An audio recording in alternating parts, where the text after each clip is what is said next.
Education meeting. Please join me for the Pledge of Allegiance. I pledge allegiance to the flag of the United States of America and to the republic for which it stands, one nation, under God, indivisible, with liberty and justice for all. Call the roll, please. Dr. Corman? Yes, Ms. here. Deeds? Mr. Jennings? Here. Mr. Miller? Here. Mr. Collins? Here. Accommodations? We have one commendation tonight.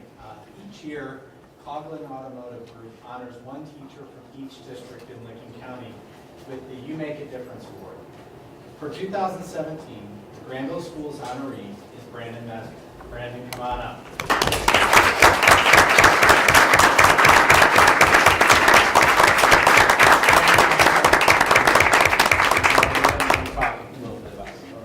So Brandon is an intervention specialist at Granville Intermediate School. The purpose of this award is to recognize and honor a recipient for his or her outstanding effort to make a difference in the lives of students. Any teacher from pre-kindergarten through 12th grade is eligible. Brandon was nominated by Tiffany Bafford for his dedication to her son, Cohen. Brandon will receive a framed certificate and $500 cash at a countywide recognition luncheon on March 1st. So what you should know about Brandon is he is representative of many of the teachers in our school district. But I think it's a fantastic award for him because this award really doesn't matter as much as the individual daily successes that his kids have. And I say his kids because he truly treats them that way.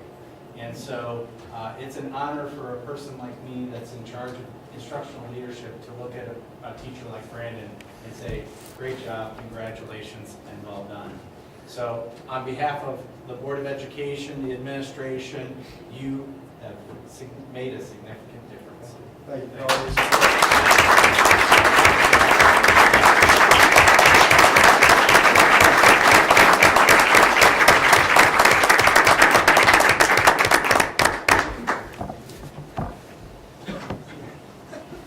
And a I significant was told I could leave. Yes. So you'll make a difference. That's right. Okay. Staff reports? Yep. So next, I'd invite Mr. Bernath to come up and give you an update on global studies and world language. Yes.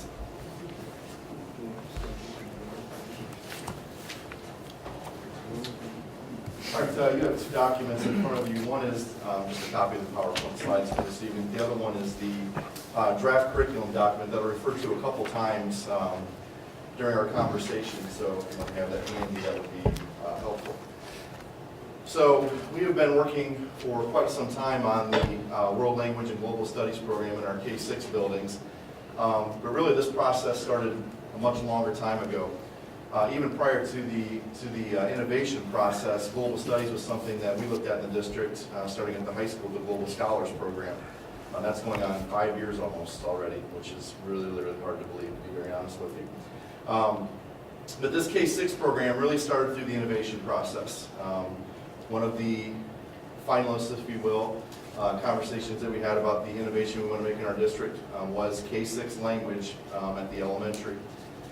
From that innovation process, we took that idea, even though PBL kind of became the overarching professional development that we went through with the district over the last year and a half, we still saw the need and the value of a K-6 language program. So we took that to the leadership team in our retreat this past summer. We had a visioning exercise. What do we want this program to look like down the road? We know it's not going to start that way, but what do we want and what kind of things do we want to see in that particular program? And then with the World Class Education Committee, we did a similar visioning activity, which the unique thing about that process was they're almost the exact same outcomes between those two groups or those two input processes that we had. So the outcome of this in this vision was what you see on the back of the first page and the next page. A look at some statements that define what we want this program to look like. And it became not just language. It became language with culture and diversity training for our students, all wrapped into one package. A package that will certainly evolve over time, just like our Global Scholars Program has evolved over time. And just to give you an idea of that evolution, at the high school level, the Global Scholars Program started with 20 students in the first year. We took them to China, they went to the Honda plant, they had a couple of little smaller field trips. This year, every senior does a project that's based on some kind of global topic. They make multiple field trips to Ohio State, Cincinnati, and other places to interact with professionals. Plus, we have almost 100 students in the Global Scholars Program itself. So in a very short time, that program has exploded, and we can see definitely an evolution in this particular program. But our outcome for this is a single global language. It's Latin-based, Latin language, to serve as the backbone of the program. Everything is going to be centered around that. And we're going to create a global cultural and diversity program of study that integrates some of those standards at each grade level along with that particular language. And we want to show you our progress on this tonight. So the first thing we did was gathered up the experts in these particular areas. We have multiple GE Granville School staff members. We were able to secure the talents of 2 linguistic experts from Denison, in Nasika Marcos and Monica Ayala Martinez. And then also Tanya Hedges-Roy, who has a wealth of experience in education and culture and diversity studies, and she has been phenomenal to work with because, frankly, very few of us in this top group have any kind of expertise or training or education in the diversity aspect of education, and that's where she was able to fill in a significant gap for us, and she's been immensely valuable in this process. I can't stress that enough, so if you see her, tell her thank you. So this is the committee that's been working on this for the last few months. We've met several times, and this is the product of our work. The first thing we wanted to look at was language and language resources for the K-6 program.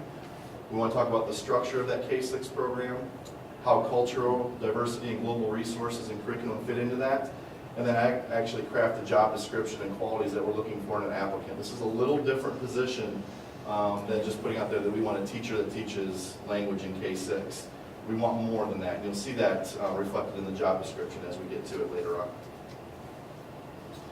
So the structure of the program, first and foremost, was that there was universal access to the program.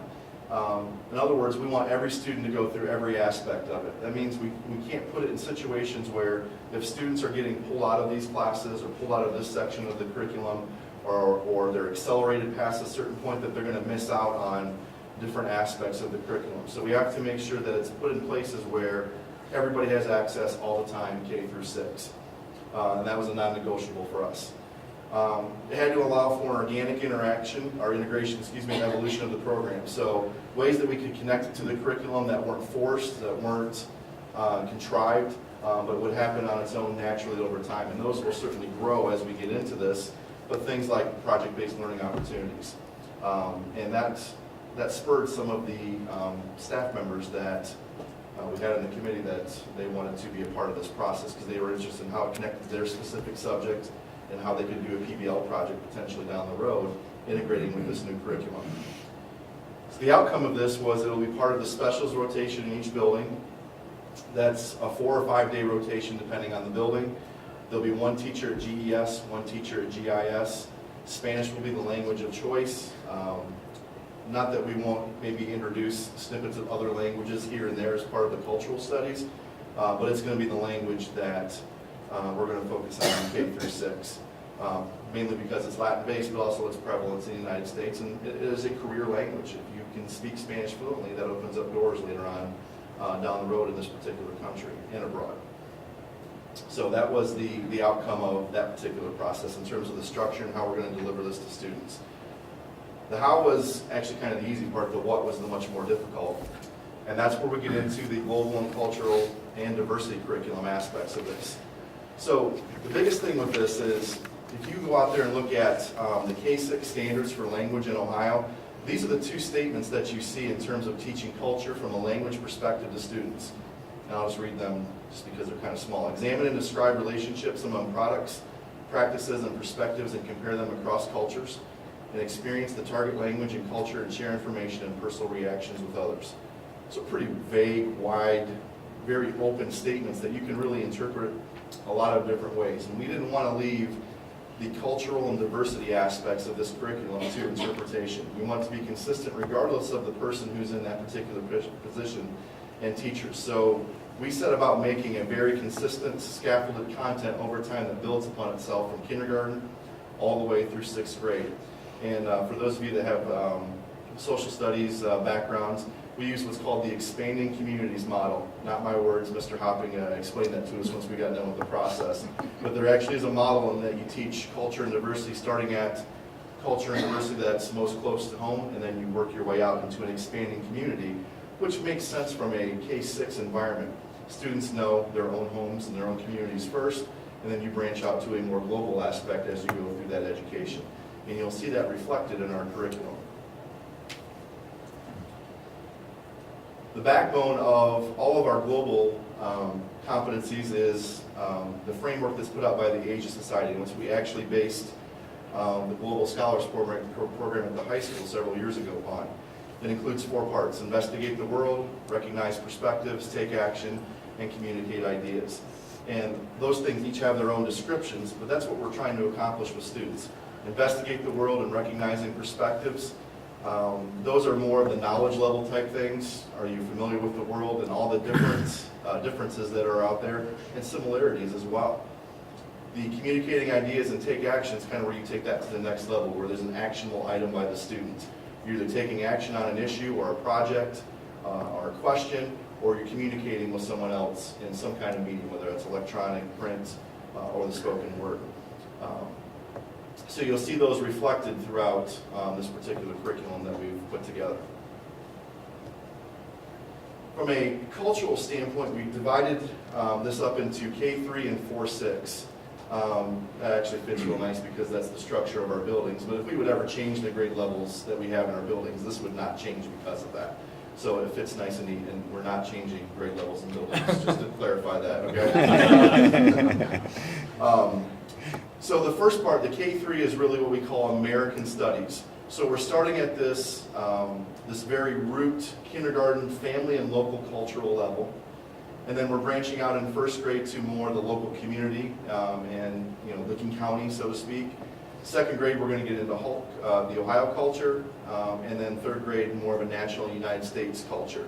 Now, obviously, those are big statements because there's lots of subcultures within our national culture, but getting students from the local level and looking bigger with a bigger and bigger lens as they go through the K3 environment within our own country. When we get to the intermediate school, we're going to branch off into more of global view, and we actually tried to match up. We did match up the areas that we were focusing on based on the standards or social studies classes that are taught to allow for that organic integration of those topics. The first one, 4th grade, we're going to focus on Africa.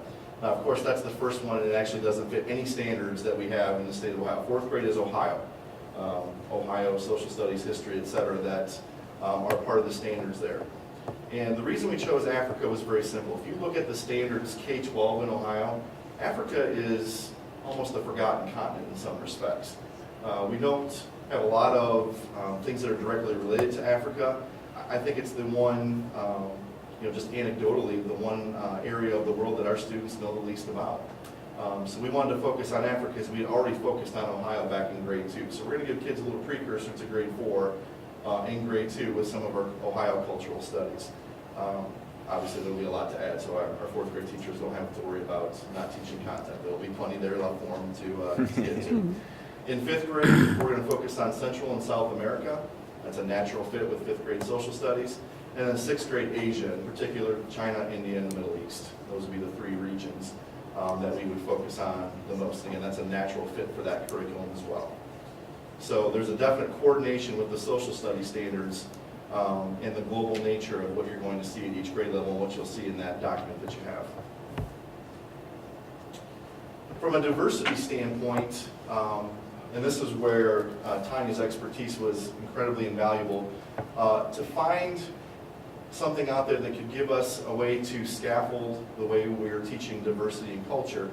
We came up with using the teaching tolerance framework, and it's actually at the website www.tolerance.org. there's a wealth of lesson plans and ideas that can be integrated into any kind of cultural education. Ours is going to be Spanish. They identify 4 particular domains that diversity education is based around: identity, justice, action, and diversity. Those are the 4 areas. Identity and diversity are kind of the lower level knowledge. You know, do you identify yourself as part of a culture? What kind of culture do you have? Do you see that others have different cultures? And that's really the premise behind those 2. The justice and action pieces are where students are more taking action against bias that may be present in the world, or maybe perceived at least, in different situations. So what we try to do is integrate those diversity standards in with the cultural standards in the Asia Society framework. So what we came up with was, how does this all fit together? This is one example. So 3rd grade, you've got 2 social studies standards. Local communities change over time. Communities may include diverse cultural groups. Very broad statements in 3rd grade social studies. 3 of the standards that we identified that we wanted to attack in 3rd grade were diversity-based and justice-based, and those numbers are just the number of the standard that's in the document. So students will respectfully express curiosity about the history and lived experiences of others and exchange ideas. Students will examine diversity in this case historical context, rather in ways that are superficial or oversimplified, and they'll recognize stereotypes and relate people as individuals rather than representatives of groups. So those are some standards that we want to include in 3rd grade. Here are some suggested activities that we've put together that fit with the Asia Society model that would fulfill those 3rd grade social studies standards, those diversity standards, and you could easily incorporate Spanish into. For example, from a recognizing perspective, I guess I said that twice, Skype interviews with professionals from different regions of the country who have jobs affected by that region and location. What if you Skype with somebody from a Latin-based company that spoke Spanish to the children during that particular time? You could read literature about children in other parts of the country. So one particular one that's Spanish related is the book Sylvia and Aki, I think that's how you say that. But it's a story during World War II. Aki was a Japanese-American girl whose family was moved to an internment camp. So you have a little bit of history incorporated in there. And Sylvia's family were Mexican immigrants who came into the United States and moved into Aki's house. And it talks about how their lives are intertwined. Again, you can definitely incorporate some Spanish into that, I'm sure, from talking about a location and a home and the background of Sylvia, but you also have the historical context of Aki's family and what they went through. You could Skype or pen pal with a classroom from another state outside of the Midwest. Maybe you write to each other in Spanish. I'm sure I know there are other schools out there that are teaching Spanish at younger ages, so having kids have that conversation or that writing in a Spanish language.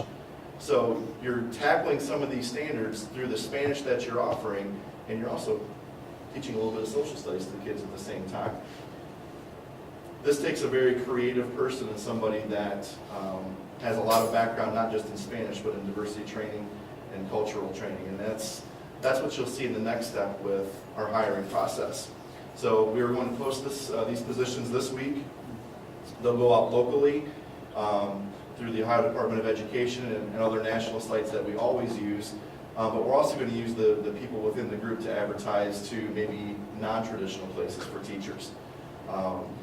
And we have a variety, too many to list right now, just in places where we can put this job. Committee members will be involved in the hiring process, and this is how we posted this job. I'm not going to read this whole thing to you. The thing I want to point out are the underlying. Successful candidates will be heavily involved in the development and implementation of this new program. So once they're hired, we need to get them on board right away. Not wait till August, maybe much sooner than that. They need to have a K-12 Spanish language teaching license or some kind of alternative licensure. So this is a place where we can maybe work with somebody who's got a wealth of experience but doesn't have the teaching license, but can get that teaching license or that alternative licensure. Spanish proficiency is at an intermediate high level or a near native level. I learned more about what near native means in one meeting than I probably need to know, but that would be something that's very important to people who are applying for the job. What level of Spanish do I need to know? Near native, they're very well versed in Spanish. That's the easiest way I can describe it to you.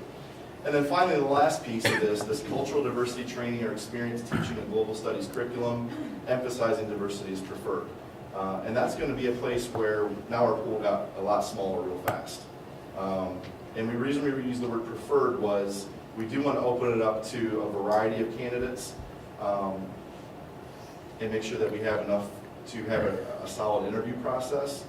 And then we can make decisions, do they have the cultural diversity training that we really want in this particular case. So this is going out in addition to the teacher, the normal teacher job posting. And then finally, we haven't talked about the language component. You're probably wondering where that was. And the reason for that's very simple. Whoever we hire for these two positions, we want them involved in the language component. We have some resources that we found think fit, but we want their input into this process. So we have not purchased any language resources. We will not do so until late school year, early summer, so they have an opportunity to have input in this process and build the language component of this. I don't speak Spanish. I'm not going to pretend to speak Spanish, so I will help them with that curriculum development, but they need to be the expert in their content area. And so we want them to be involved in that process.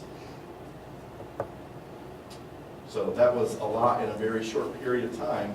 I'm happy to answer any questions that you have.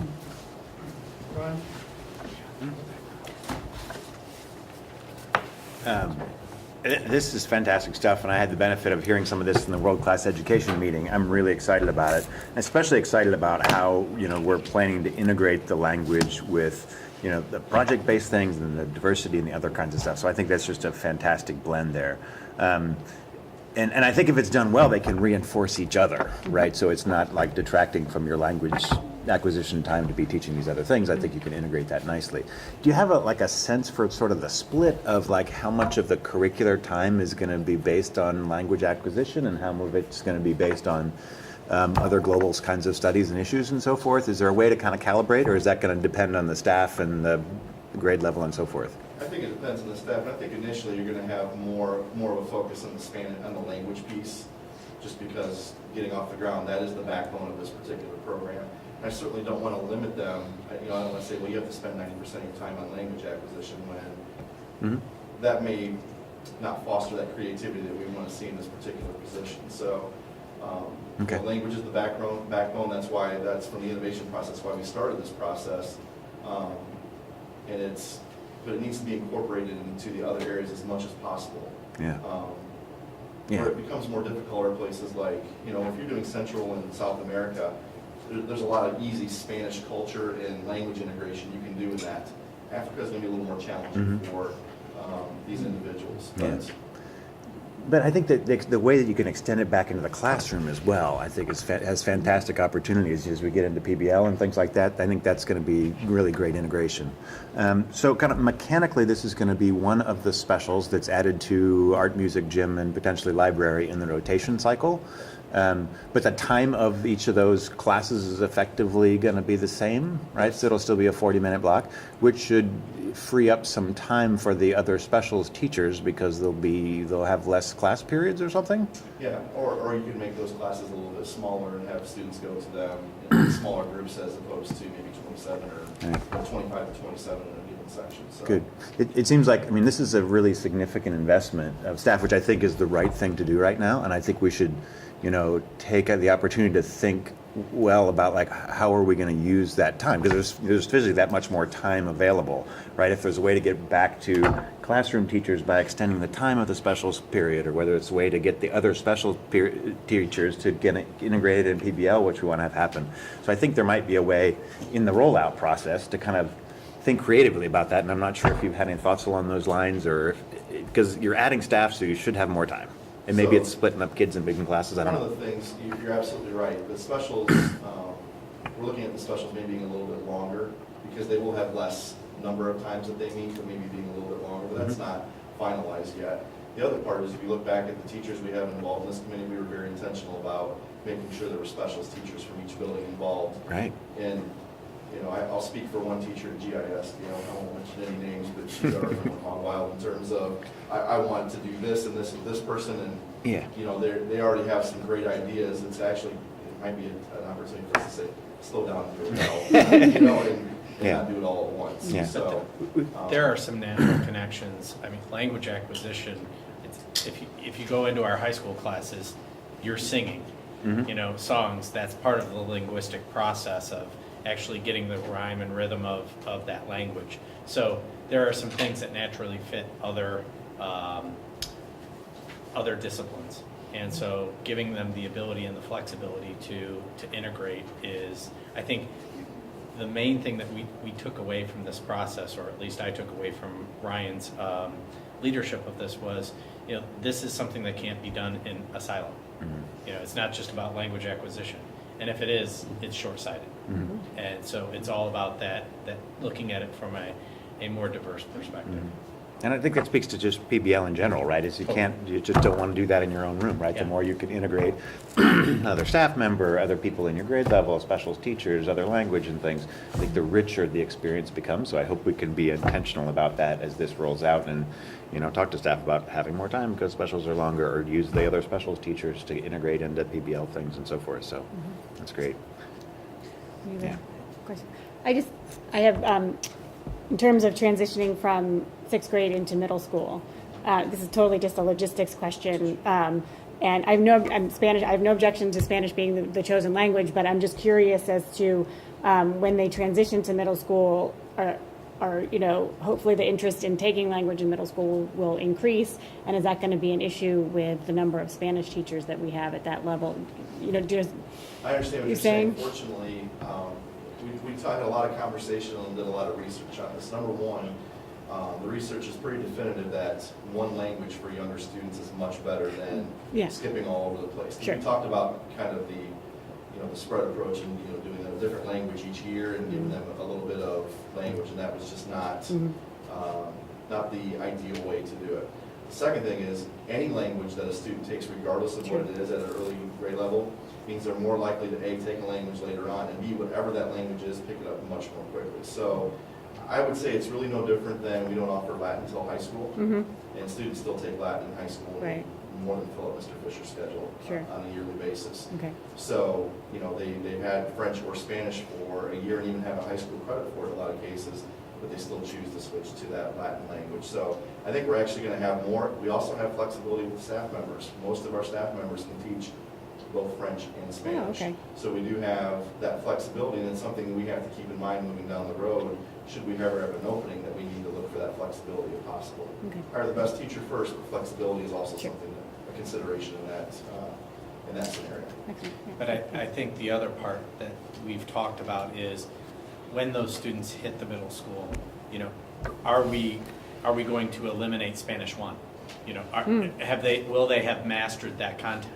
And that might be an option, but we don't know what that looks like. Right. 5 or 6 years. It's going to take 6 years, right? Right. It's going to take a while Right. for that to develop. But I think all of those kind of conversations are kind of the evolutionary and organic aspect that he talked about. But we have that flexibility. Great.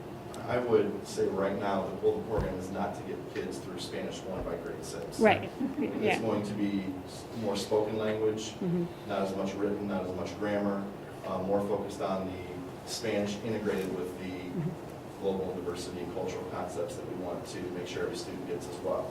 That said, I think Spanish 1 in the middle school will probably look a little different after 5 or 6 years when students have gone through that whole entire program. process. Right. And we'll have some way of determining what the best placement for those students Sure. are. Yeah. Maybe it's a 1-year Spanish 1 in middle school instead of a 2-year, Right. potentially. Right. But that's just conjecture at this right. point. That's 5 or 6 down, yeah, Yes. because it's going to take probably the students going through the whole sequence before. Right. Kindergarten Yeah. Spanish next year is not going to look much different than 6th grade. They'll go through a little quicker in 6th grade, but in Right. terms of what they're teaching students, Right, because it's the first same year. time. They're all Right. starting in the same place. Excellent. Great. Thanks.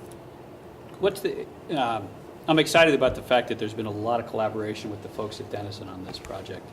And it may be that it's looking too far down the road, but what's your view on how that collaboration may be continued or expanded as we actually get into the program itself? Right now we have a pretty focused goal. We want to get this project off the ground. This is not a committee that I think goes away. We have a lot of people in that committee that are not just interested. It's not the language piece that draws them there. It's the connection to project-based learning from our staff perspective, or it's the cultural and diversity component of this. I think that this is a perfect group to kind of launch that discussion and continue that discussion moving forward, because it's something that I think will be constantly changing for us. We'll have blind spots along the way that we didn't, foresee coming, and in areas where we need to better educate our students in those particular areas. Plus, they are a wealth of connections and for our students and our faculty. So for our staff to be able to potentially utilize some of their connections, it's win-win-win all the way around for the students. They enjoy working with our students and our faculty, and obviously our students and staff benefit from that as well. So that's a group I'd like to keep together. And their shift becomes more the cultural and diversity aspect of what we're doing, not just in that program, but in the district as well. Great. That's because of the breadth of the position. Where do they fit in what departments, and who's the oversight to make sure that they're doing what they should do? Sure. From a language perspective, they're going to be part of the language, the global language department at the high school. From just a scheduling standpoint, they are a special. So from a department standpoint, they will probably work more with like the music and art teachers in the elementaries, along with social studies. I think is a natural interaction. So they're going to have split personalities a little bit in terms of where they integrate. But we want to keep them engaged and connected to our high school science, our language program, Spanish program as well. We need two special people for this job, Yeah, Yeah. for sure. like we do for every position. For It's sure. exciting. It's very exciting. And this is, so we've really left no stone unturned in terms of our innovation process at this point. This honestly, with the movement to one-to-one next year and this program, of the 8 researched items out of the brainstorming of 120, the 8 that we researched, we have done just about all of them, because we've continued to involve movement in the classroom. Obviously project-based learning, you're going to experience some more of that here soon. The computer science courses that have been involved or created at the high school that involve video gaming, app development, website design, and coding. So, yeah, we've pretty much exhausted it. It's great. In another 3 to 5 years, it will be time to find the next superintendent to do. No, I'm just kidding. To find the next wave of innovation, Great. because we are a continuous improvement organization. Yes, we are, for sure. Okay. Thanks, Ryan. Any other questions? No. Okay, Ryan, Great- can you great set work up by the that committee, next though. piece? Yeah, definitely. Thanks to the committee. Yeah. Ryan. I have to tell you, I visited the committee several times, and you know how sometimes you organize a committee and you see an initial exuberance and then a waning enthusiasm over time? This has been a group that has really been fully engaged the entire time. And I think that speaks volumes to what they created. For sure. And I'm very excited about the future of that. And as Mr. Burnett is getting the next piece up, I get to talk to you about policy. So that was exciting. Now I'm going to bore you to death. So I apologize up front for how fast I'm going to talk and about what I'm going to talk about. So all of the policy updates that you are going to see are really byproducts of the lame duck session that occurred prior to January 1 in the General Assembly. As you know, lame duck is an opportunity to try and shove everything into a bill and get it passed as soon as possible, and you'll see evidence of that here. But really there are a couple of bills that I want to reference specifically. House Bill 410, which was a truancy bill that talked about truancy and student discipline, has a lot of implications, and you'll see those here, and I'll reference them. Senate Bill 3 has a lot of implications about deregulation and testing and a couple of other policies.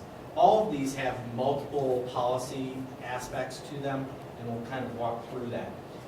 Senate or House Bill 438 looks at property disposal, counselor evaluations, and health curriculum. And then Senate Bill 199 talks a little bit about Ohio's concealed carry law and how that impacts local school districts. It also has changes to GB, the joint vocational school district membership that we talked a little bit about at the last board meeting. So it is a wide array of policy changes. The first one, item BB, is really the school board legal status, and that all that does is talk a little bit about the CTEC membership and eliminating the term limit that has been in place for many years. So that has eliminated that requirement. Board member qualifications, that eliminates that criteria that a board member from our board would have to meet in order to apply to the CTEC board and represent Granville. So that has eliminated that requirement. We made resolutions at the last board meeting that eliminated that as well. This just solidifies it into the policy language that's recommended by OSBA. Also in changes to the bidding requirements, anything over $25,000 previously had to come before the board to and go through a bidding process, and then you'd have to approve that bid. Now they've raised that to $50,000 for purchasing any materials with federal and state funds. Every year we had to submit to this to the Ohio Department of Education our school closing procedure and our blizzard bag plan. We no longer have to do that. We can operate in isolation from ODE requiring that plan to be submitted. So that's our emergency closing. School wellness program has implications to not only the health curriculum, but it also talks a little bit about what we can sell in our food service and how we can advertise. So that's school wellness and health education.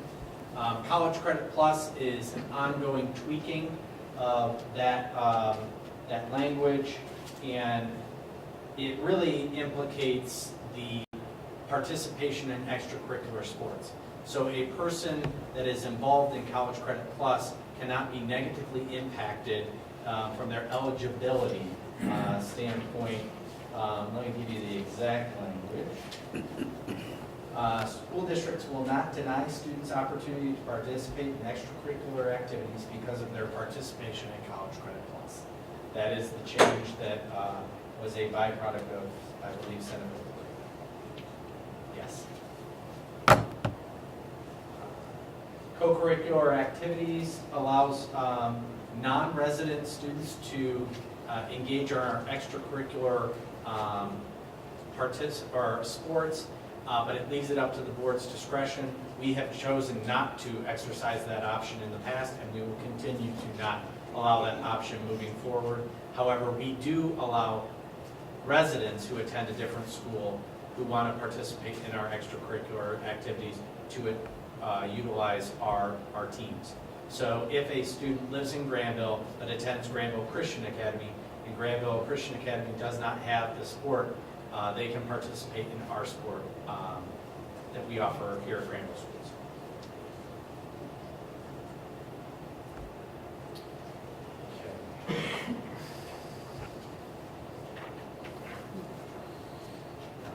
Okay. Graduation requirements again.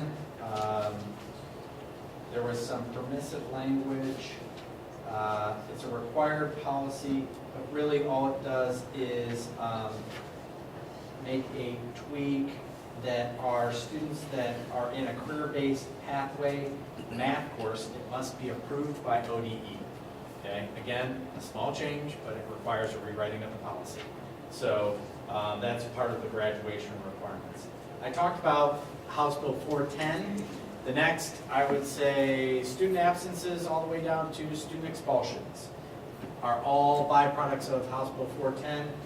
I testified in the Senate Education Committee, and actually the Senate approved my recommendation of a 10% threshold to be established for the requirements of the law, and it was changed literally at 2 o'clock in the morning on the last day of lame duck in the house to a 5% threshold.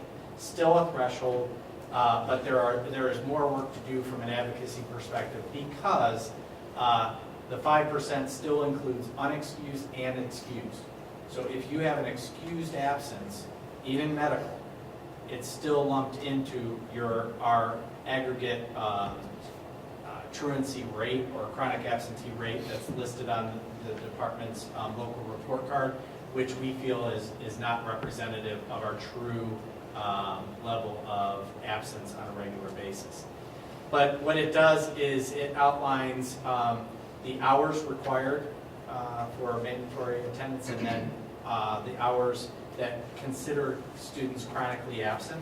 So it moves from days to hours. It defines truancy. It talks a little bit about students' rights and responsibilities, student discipline, student suspension, and expulsion. Basically, it eliminates our ability to expel a student who's chronically absent.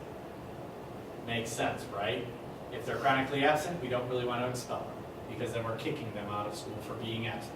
Kind of a no-brainer. It's an exclusion now. The other aspect, though, I think that we have done here is if a student is suspended for any reason, they are allowed to make up that work, and that usually is a local decision. We've opted to exercise that right because we want to value learning, but across the state, it was up to each local. Now it's codified into these policies. The truancy language, why is that 5% threshold important? There are additional requirements for reporting to ODE and what we have to do as far as an intervention assistance plan. So if a student is chronically absent and they've met that threshold of chronically absent that's established by the policy, then we have to engage kind of like a little intervention assistance team that includes the parents, the students, and the principal, which most of us do now, but then there are 14-day requirements and then mandatory reporting to ODE. And if you have any experience dealing with ODE and EMIS, it becomes an actual nightmare for tracking and reporting purposes. So it just has a lot of extra things tied to it from a requirement perspective that I think is really just not necessary if your absentee rate is low. So if you don't have a problem with absenteeism, why have to comply with additional requirements that utilize district resources and potentially divert them to other more important aspects of their responsibilities? Okay. So I talked a lot about truancy. The other aspect, I talked about advertising in school, cooperative education plans. That's just our relationship with the joint vocational school, which we obviously link with CTEC. I've talked a little bit about Ohio School District legal status and the evaluation of professional staff and school counselors. OTES continues to have tweaks and little language aspects. I talked with the board. The state board has recommended 6 changes to the OTES model that will have been presented to the state superintendent. I believe in the next couple of months we're going to see that proposed to the broader General Assembly. The evaluation of school counselors, they now have a consistent framework, much like OTES, and so this policy brings the school counselors in line with the other staff members in the OTES model. I talked a little bit about emergency closing. Why are they referenced multiple times? Because anytime a policy is referenced in another policy, it has to change with that policy. So let's see.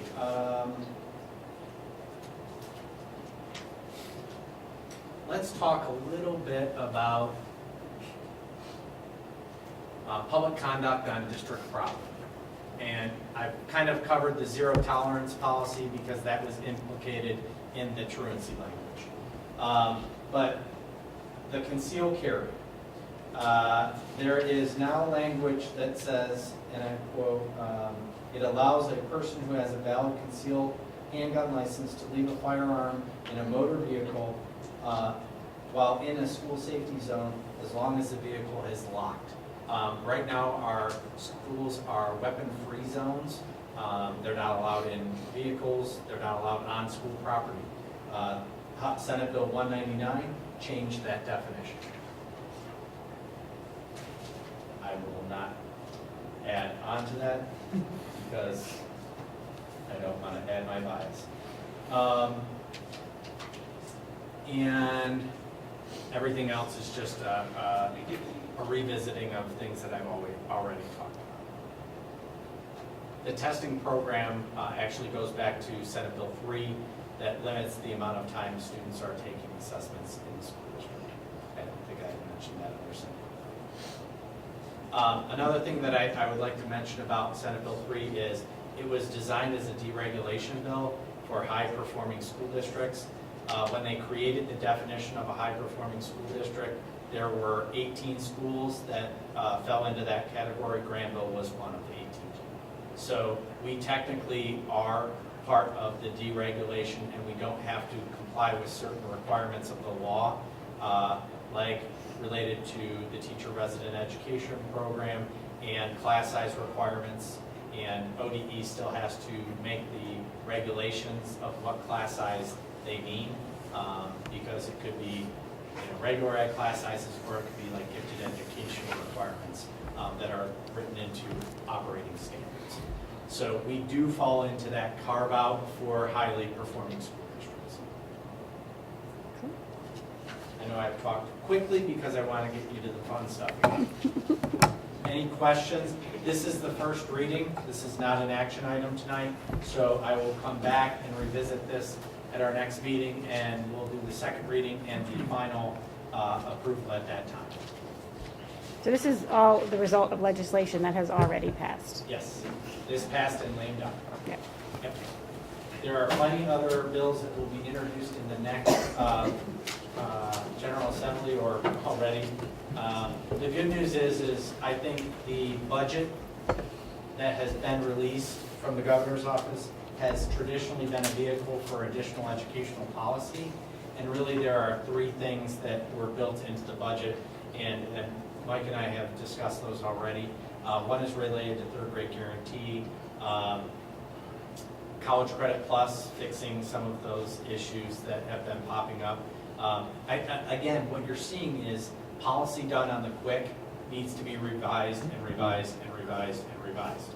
It's just, I mean, we're still talking about third grade guarantee, and it's been 4 years. Mike, do you remember the third one? There's a lot of stuff with career tech education that was in there and directly affect opioid Substance abuse.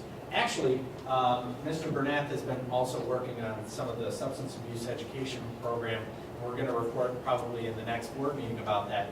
But what's interesting, the Attorney General put out kind of a joint statement with the governor about what they would like to see as a comprehensive approach to substance abuse, and it almost is exactly what we have created already from our deliberations about the topic. So I think they looks like they copied from our playbook, honestly. Ryan and I chuckled about that over the weekend. So, any other questions on this? I was just, it's not relevant, it's not on point here, but I know there's ongoing discussion about graduation requirements. Can you just give the Yes. 30-second Yeah. sort of timeline on what you think is coming and when? Yeah, so the State Board of Education and the new president, Tess Elsoff, created a graduation requirement task force that is being facilitated by the state superintendent, Mr. DiMaria. And they have had one meeting. They created a task force that has a wide representation of different constituents, ranging from ESCs to joint vocational schools, and then urban, rural, and suburban school districts.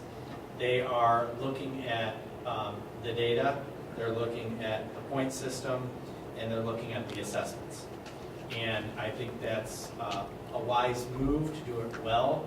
However, they kind of are under a timeline because kids are already starting to schedule, and some of those students need to understand what they have to take. from a career pathway perspective, a work keys perspective, or a passage of the end of course exams. Because they have to meet currently an 18-point structure. We have some students, not a lot, that are at risk of not meeting that 18-point threshold. I do believe that it will be changed. The one thing that I think we've been advocating for from the beginning is an item analysis of the actual tests that we give to our students, because standards tell you one thing, assessments tell you the rigor. So if we don't know what the rigor is, we're just shooting at a target that we don't know where it's at. And maybe we hit it, maybe we don't. But for us to understand what rigor is involved, we have to get item analysis. And ODE's response has been that it's just too expensive to provide. So we've offered up solutions where they can cut costs. I'm sure those are well received. Yes, Along, good question. yeah, in a related, which I was going to update later, CTEC is having conversations about how to, for those students caught in a lot of this got caught up because of all the changes that have happened over the years, right? Like, so they've changed requirements like 3 times since, I don't know, in the past 3 years. And so some of the students are getting caught up in those changes. And so CTEC is having a conversation about how to help that junior year class. I don't know if it's been Yes. presented to us or not It yet, has. to get them what they need, doing some pre-assessing and helping them probably through work keys requirements to get them to graduation. So, which is, I think, exciting. So, Yes. Well, I think it is a welcome alternative path that can help a student out, because they just assume that, well, they should join a career pathway.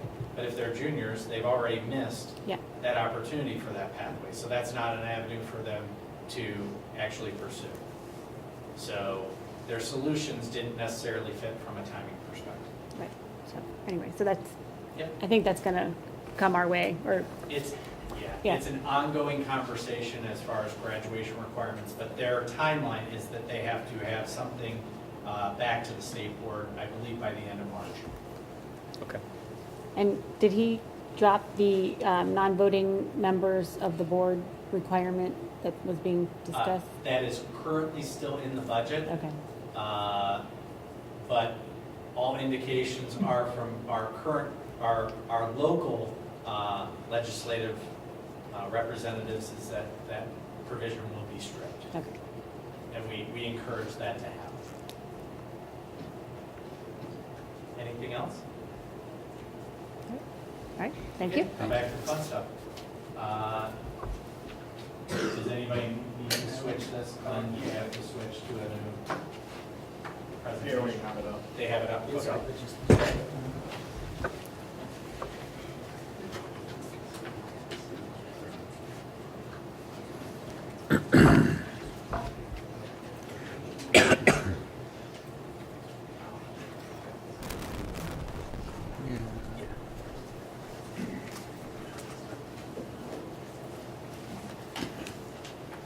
So I'd like to invite our student presenters back from Mr. Redding's AP Environmental classroom. If you remember from last month's meeting, there was a proposal made and we provided some feedback to them. There was an additional meeting where we provided some additional clarification, and this is their revised proposal. So I'll turn it over to the students. Remember, that microphone doesn't really work, so it's really just for that. So speak loudly, please. Good evening. Tonight, there's been a lot of innovative ideas, and speaking of innovation, Madeline and I would like to talk to you about the design of our proposal for Phase 3 of the Granville Intermediate School Building. So, the proposed area for Phase 3 includes approximately 33 acres of land west of the intermediate facility, as well as 3.5 acres south of the existing wetland. Included within these 33 acres will be the establishment of an 18-acre native warm season grass and wildflower seed production area. This will contain species-specific regions that will mature and provide valuable seed resources for future conservation collected in these different regions and then can be donated to conservation organizations, sold to seed companies, as well as members of the community. This addition would provide an extremely rare opportunity for students and the community of Granville to spread the value of the GIS Land Lab beyond its borders, allowing the community to take home a piece of the Land Lab. The research potential for this component would provide critical data to further scientific knowledge associated with host-plant interactions for pollinators, as well as establishment and management regimes for individual prairie and pollinator plant species. This seed growth educates students about agriculture and will provide an educational opportunities unparalleled to the current land. The seed production area will provide additional prairie and pollinator habitat, as well as ideal soil stabilization, creating enormous potential to naturally filter over 400 acres of upstream runoff and remove excess sediment, nutrients, and pesticides, while helping to restore the poor soil quality caused by intensive agricultural practices. Additionally, Phase 3 will include a diverse riparian zone and forested wetland that will integrate into the ecosystem and create a unique learning environment. 4 acres will be utilized to encompass the project area with a natural fence row to separate the land lab from the adjacent agricultural fields. The fence row will create a natural barrier through a succession of plants to keep invasive species out of both the land lab and the agricultural fields. This will include hardwood canopy trees to understory trees to early successional shrubs and then legumes leading into the land lab. This will help fight against habitat fragmentation and become a wildlife corridor that animals can use to migrate around the land undisturbed, increasing nesting and foraging opportunities. So the effectiveness of the riparian zone depends on the slope, soil type, and vegetation. And the streams on this property require at least 330 feet of a buffer to protect because there will be excess sediment and runoff. This is a buffer for the riparian zone waterway in order to protect both sides of our proposal and the adjacent agricultural land. Losing the land bordering the riparian zone would take away from the proposal educationally and from a conservation standpoint. And this would limit future opportunities for income with the seed growth component, and it would damage the natural ecosystem. There are also no field tiles to break because we're only addressing the surface water. In addition to the proposal that Madeline talked about, there will be a 3.5 agroforestry complex located south of the existing land lab that will be restored through the establishment of a wet sage meadow and by planting native edibles to increase the biodiversity and help the overall environment that we're trying to establish with an educational standpoint. This would include fruiting trees such as pawpaw, chestnut, pecan, black walnut, and persimmon, complemented with an assortment of fruit-bearing shrubs. The 3.5-acre agroforestry complex will incorporate a sustainable system of trees and other fruit-bearing shrubs and native berries. We also plan to install a bee apiary consisting of 4 to 6 hives that will be placed along the southern edge of the agroforestry complex. And this will create an opportunity for community members to volunteer and facilitate honey production for the district. The agroforest will contain canopy and shade-tolerant vegetation, as well as multiple layers of diverse roots and edible plants. And an example is on the slide. Also, approximately 47 acres, 16 acres north of the access road and 31 acres south would remain in agricultural production, providing income for future development and potential for the district. And now Dustin would like to talk about the budget.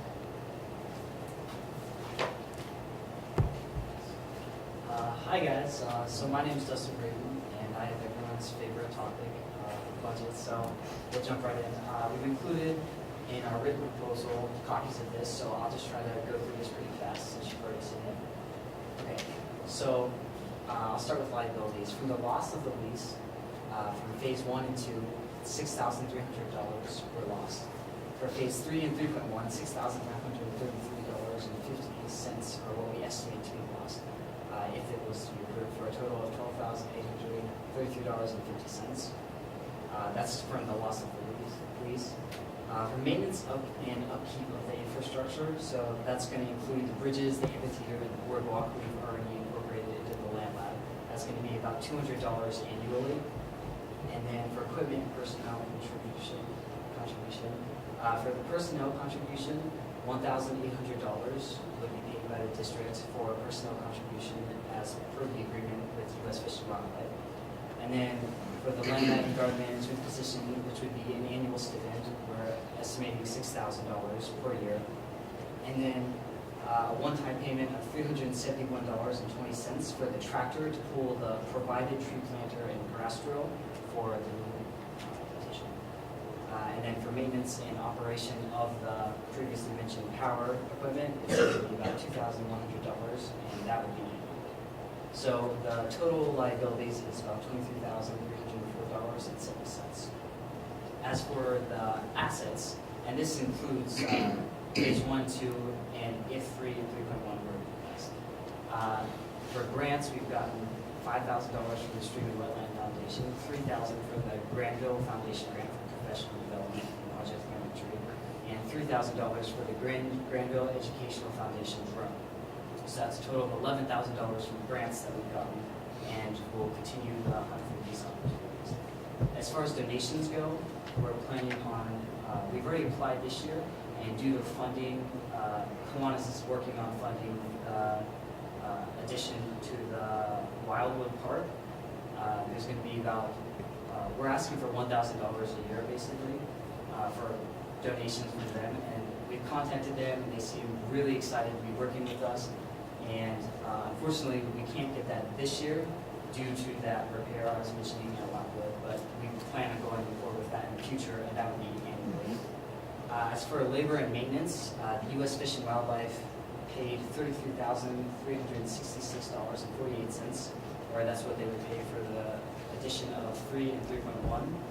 And in phase 1 and 2, the U.S. Fish and Wildlife paid $11,000 for a total of $44,366.48. That's labor and maintenance from the U.S. Fish and Wildlife, and that would be phase 3 of the tax. For in-pen services and resources, the U.S. Fish and Wildlife will have a total of $61,911. Denison University has worked with us a lot and given us $30 in value for in-kind services and resources. From the Streams and Wetland Foundation, we've gotten $10,000 in value. Dawes Arboretum, again, $10,000 in value. Lincoln County Soil and Water Conservation Districts, $10,000. And from Boy Scout service projects, which were the bridges, the amphitheater, and the boardwalk we mentioned earlier, that's a $1,200 value. And from the Girl Scouts service projects, which would be signage that we're using, we're working with them right now, we have $400 of value estimated. And then as far as nesting boxes donation, we've gotten wood duck, kestrel, warbler, and bat boxes as $200 of value. And then for the prescribed burn box donation that we get for the prescribed burn, it's $2,500. And then for the future revenue generation, from 3.1, the agroforestry section that we're about to talk about, we estimate $200 a year that we could gain from that after we get it set up and going. And then for the wildflower and warm season grass seeds, for $2,000 a year for that. So, and then as far as community outreach, we reached out to Chief Curtis of the fire department and asked about the value to the firefighters who get to work with us for the prescribed burn, and he estimated about $3,750. So the total is $188,527.48 for the assets, and $23,304.70 for the liabilities. And these are just the additions for just phase 3 and 3.1, whereas the last slide was for the totals. This is a visual of the difference between the two. The red is the total liabilities, and the green circle is the total assets. So, all right, and next we have Will Hawkins.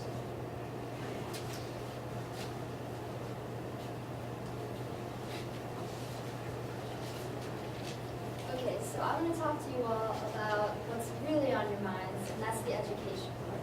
So So in the proposals you all have, we mentioned that the education now is restricted to the dimensions of a single building, which is our classrooms. And while we're getting larger, the buildings can't grow as well as the students. So with the additions that we're adding, I want to talk about the opportunities that will be available to the students. The riparian zones, they're going to be a key component for conservation. They'll teach students how crucial the removal of sediment is and how these zones act as a buffer between the land and the water, increasing the value of the land by improving the ecosystems. Because farming that we know today is becoming more mechanized and involving more technology, room for equipment has removed fence rows and other small corridors to increase productivity and yield. This has reduced habitat for many species and fragmented entire populations. Without the ability to move from one place to another, these animals and plants are separated. So the sanctuaries will be introduced and are going to play a key role in the survival of our wildlife, and they're going to provide a valuable opportunity for study. Sustainable agroforest, we talked about cultivating different tree species, including the rare chestnut species, and a smaller portion converted into a seed plot containing fruits and seeds for various plant species will educate students in harvesting, saving, propagation, germination, and genetics. Students will study these species' interdependence and interactions on a realistic scale and experience all aspects of an emerging branch of science. Soil science, ecology, botany, genetics, chemistry, and mathematics will become standard areas of study. In addition, bringing in more students than ever before and putting a modern spin on traditional agriculture. The Land Lab acts as a product for education, serving as a living reminder that all things are possible. Students are becoming leaders as they're not waiting for their chance to make a difference.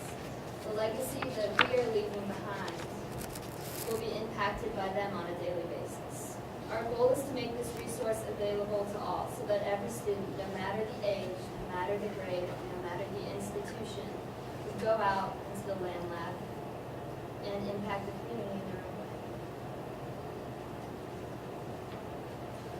way. Okay, so since the last time we spoke with you, we have reached out to numerous organizations to seek additional support. All have responded enthusiastically, looking to help in any way they can. Partnership is a vital aspect to any large project. Our student committee and the Land Lab as a whole have been fortunate enough to have such generous partners that ultimately spur our work forward and push what we thought we could do beyond those limits. They provide community opportunities, enhanced learning experiences, invaluable equipment, and large portions of funding. Our diverse and lengthy list of organizations that have committed to supporting our efforts in the past are extremely excited about the future of this project. We have looked into adding 4 or 5 new partners who have all responded and cannot wait to assist in whatever their capacity. There may even be more potential to create new bonds and partnerships down the road. Our support is legion, and they stand ready to support the new direction of this ambitious project that will be enjoyed for generations to come. With such dedicated partners, we have managed to make a dream into reality, and they are here to further that dream.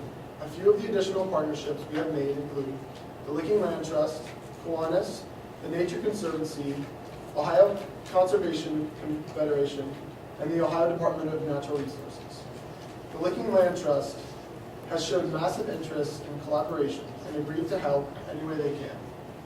There is a chance for funding, legal protection, and of course continued support and community outreach. Kiwanis is completely behind the project and the future of the Land Lab. There is potential for funding, in-kind donation, and manpower in the coming years. The Nature Conservancy will provide possible avenue to show students careers in conservation or consulting, as well as providing projects in soil conservation and wetland mitigation. We are extremely excited for the future of this project. Thank you again.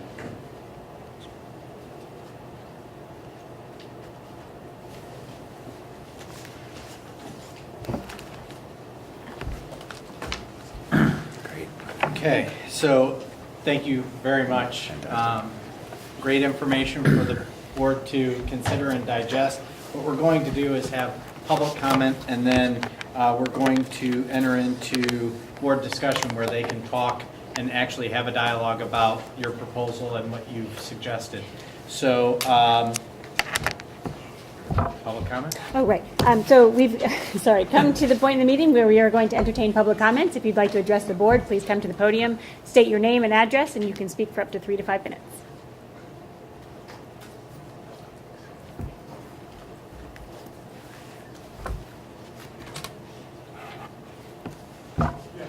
My name's Dan Vaness, 3923 Morris Road.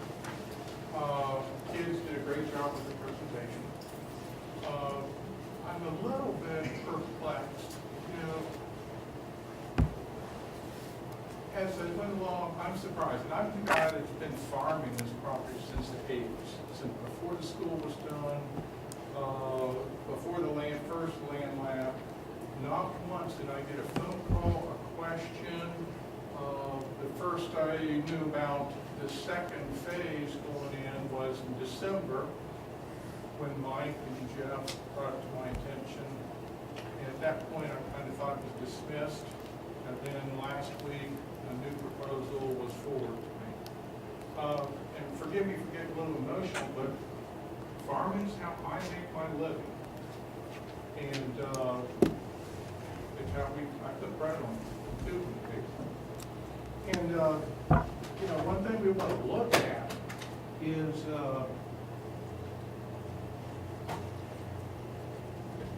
when I first looked at what they're proposing, and you have the trees that are border what you're proposing to put in. We got a pretty elaborate tile system in that west part of it, and it all drains to the waterway. And tile systems are very expensive to put in, and drainage is the number one most important thing about farming. And if you put trees and shrubs in that way, the first thing is the roots go down, they get into the tile system, and it ruins the system. Where they're proposing to put the border up there is not a good place to put it. I went down to Soil and Water, talked about the proposal with Joe Kohler, explained to him what was going on, where the tiles were. He said, well, that just doesn't make sense. He said that you need to at least keep it on the other side of the waterway so the tiles can work and get to them. Let's go back and look at the first phase that you put in. The school was generating about $6,000 a year on rent for that. But that's just what the school was getting. That doesn't talk about what was it generating gross and how much money was going back into the community that I was spending on top of what the school's making. And that was at 180 bushel an acre at $4 corn, which back then was a pretty conservative number.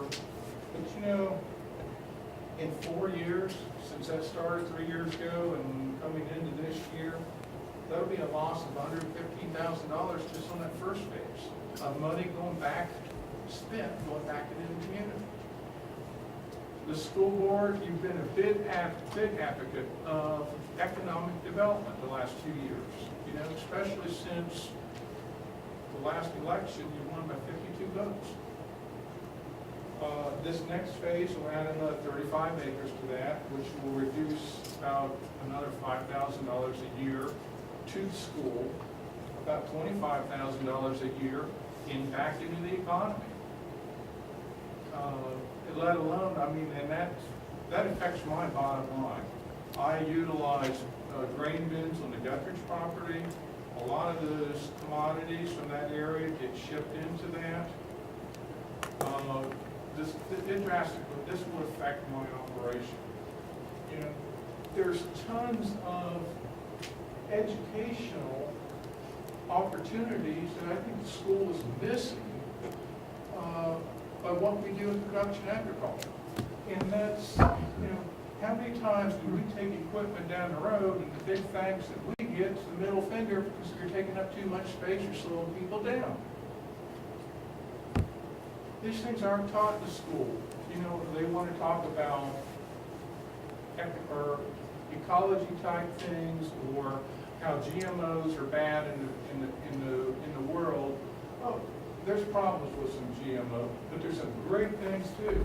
They basically eliminated the use of organophosphate insecticides, which if you look at the harsh side of things, what we use today is 100 times better than what we did 20 years ago.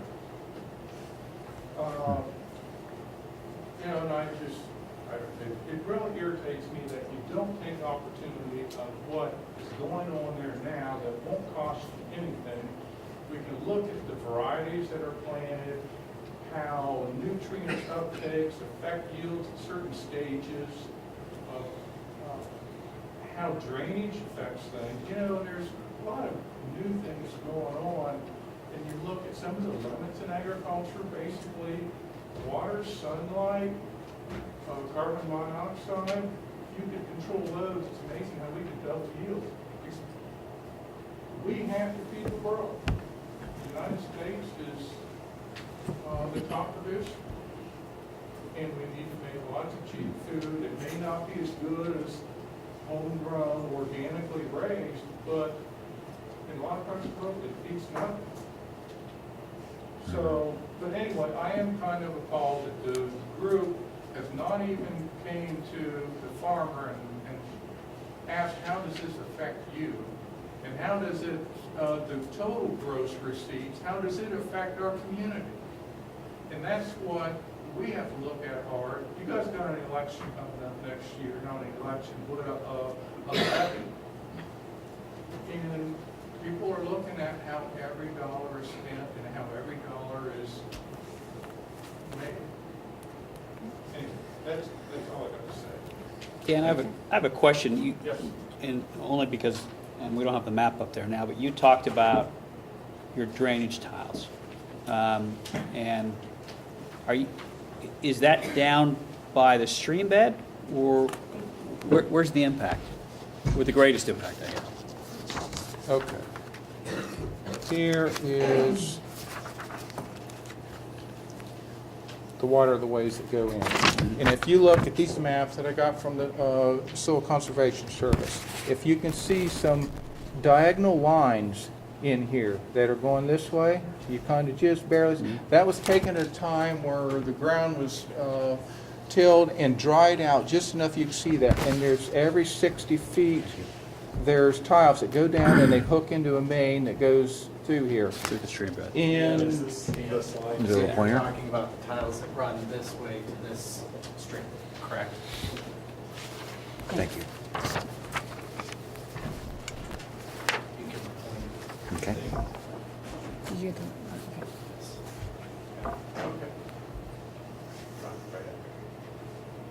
no big tiles. There's the crest.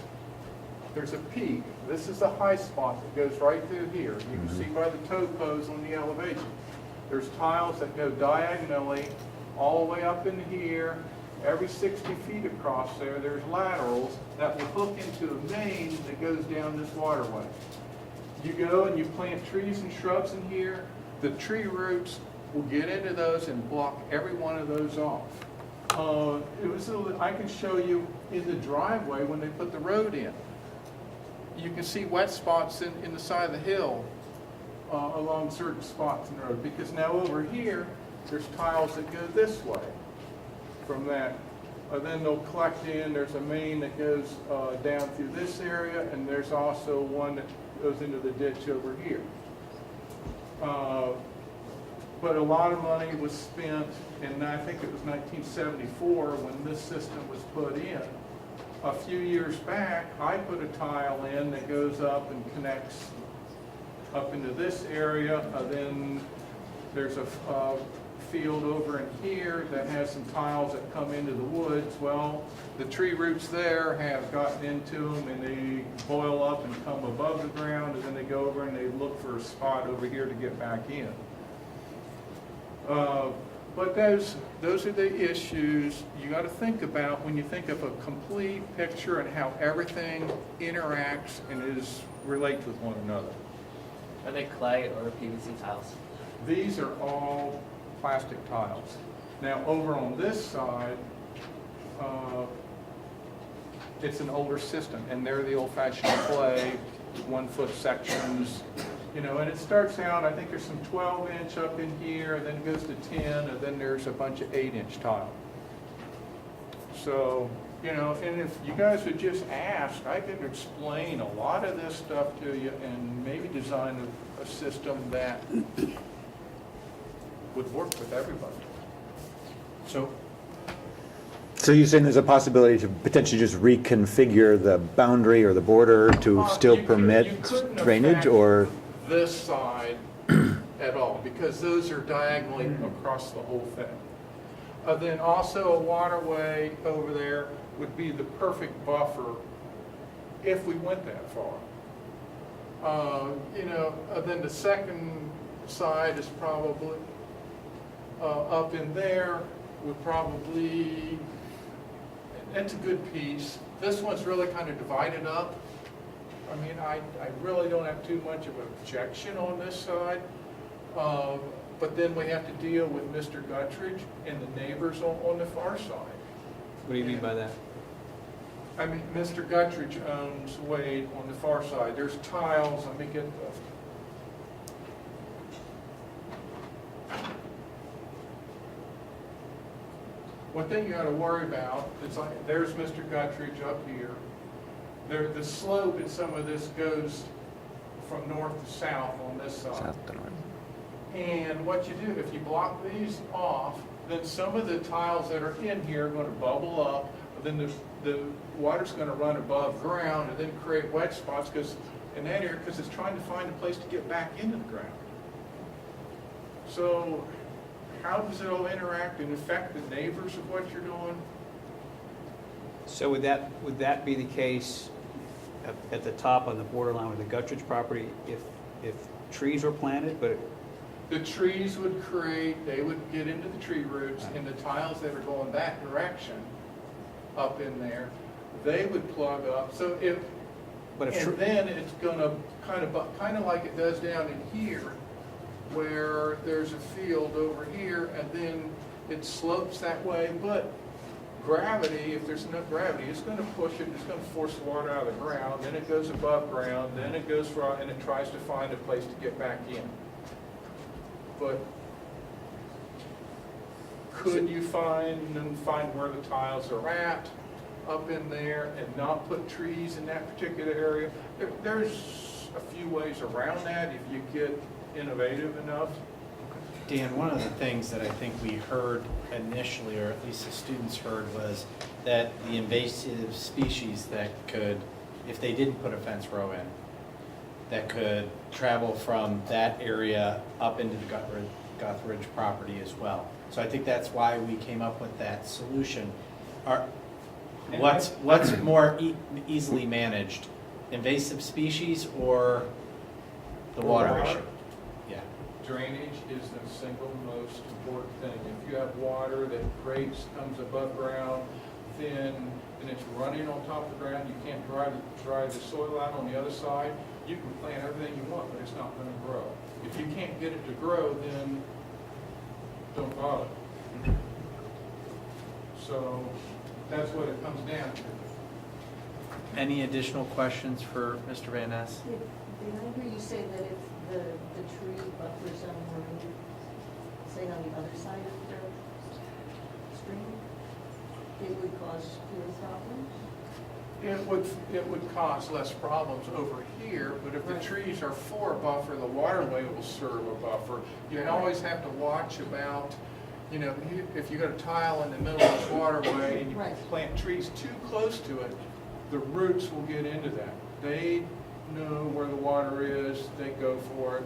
Right. You look at the type of trees you plant, you know, how far do the root structure go out?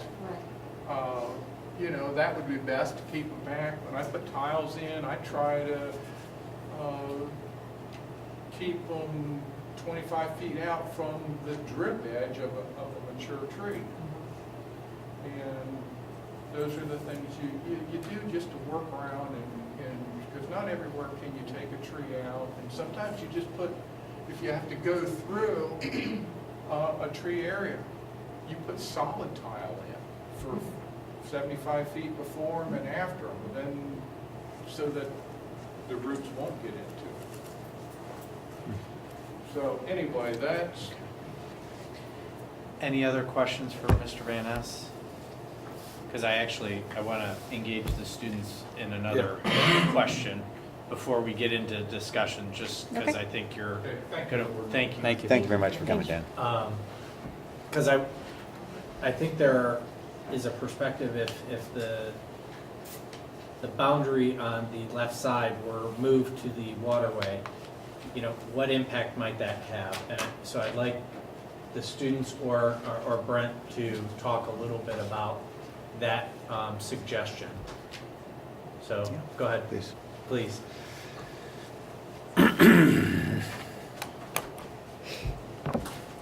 One thing, when you're looking at this model here, the northeastern portion of it where the Wrong one. Underneath there? Might be below. Yeah, it's the top green button. up in here, there is older clay tile there, and if you're out there after a rain event, a lot of that water now does flow on the surface, so, a lot of those field tiles there are marginally functioning.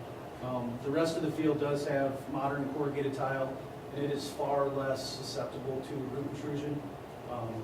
It is possible for it to happen, but far less susceptible. Another, when we look at the loss to the agricultural education component, if there is one perceived there, I kind of look at it another way. A lot of these schools have FFA chapters, but they don't have anything similar to what we're doing here. And if you look at what they provide, FFA starts on the agricultural side and transitions into the soil and water aspects, but miss out on the wildlife side. The land lab starts on the complete opposite end. Wildlife goes into soil and water. So I think they're equally valuable.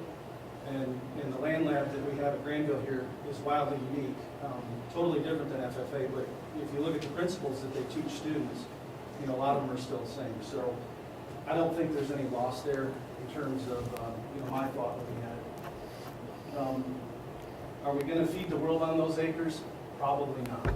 But I think, when we look at all the things that it's provided for the students, we can provide an area where we can give these students the skills to, I've heard, change the world, but it gives them skills to go out and solve the problems. We're not going to feed the world with these acres, but we can give them tools to solve these similar problems. So the students can probably answer the rest of the questions in terms of moving things around, but I just wanted to address those. So the question that I have, students, is if the barrier was to the waterway, is that enough of a barrier for what you're trying to achieve? So our Riparian Zone, which is basically the waterway and extends around that, our barrier would include at least 330 feet to allow for the ecosystem, because without the extended land, this stream will lose its value with habitats and what kind of animals we want and the vegetation we want to support. So by moving this back, this would kind of be a pointless thing into what we're trying to accomplish with conservation efforts in our proposal. Although we did talk about we're not trying to break any of the field tiles. There is definitely alternatives to what we want to plant, because the fence row will consist of multiple layers of vegetation, because we want to provide species with different niches in order to give benefit to the agricultural aspect of this and to our proposition phase 3. So kind of what Brent said, the impact of these routes, we would be able to work with full transparency with the Susanna grant and with our design to develop these kind of vegetations that would not impact the tiles underneath. And I think also the importance of maintaining this boundary, because we also have land on this side and on this side. So both sides of this is crucial to maintaining the health of what we want for this waterway. And so moving our fence row back, although possible, is not optimal. If that answers your question. That does, thank you. Can I add something real fast? Yeah. I just want to point out, Also, by moving the corridor or the fence row, natural fence row, to this side, we're losing less space for the biggest educational aspect of this new section. The whole point is this is completely different from what we're doing before. So we're having wildflower and warm season grass seed form. And so we're also losing land here because now we have this buffer zone here that we have to deal with instead of over here.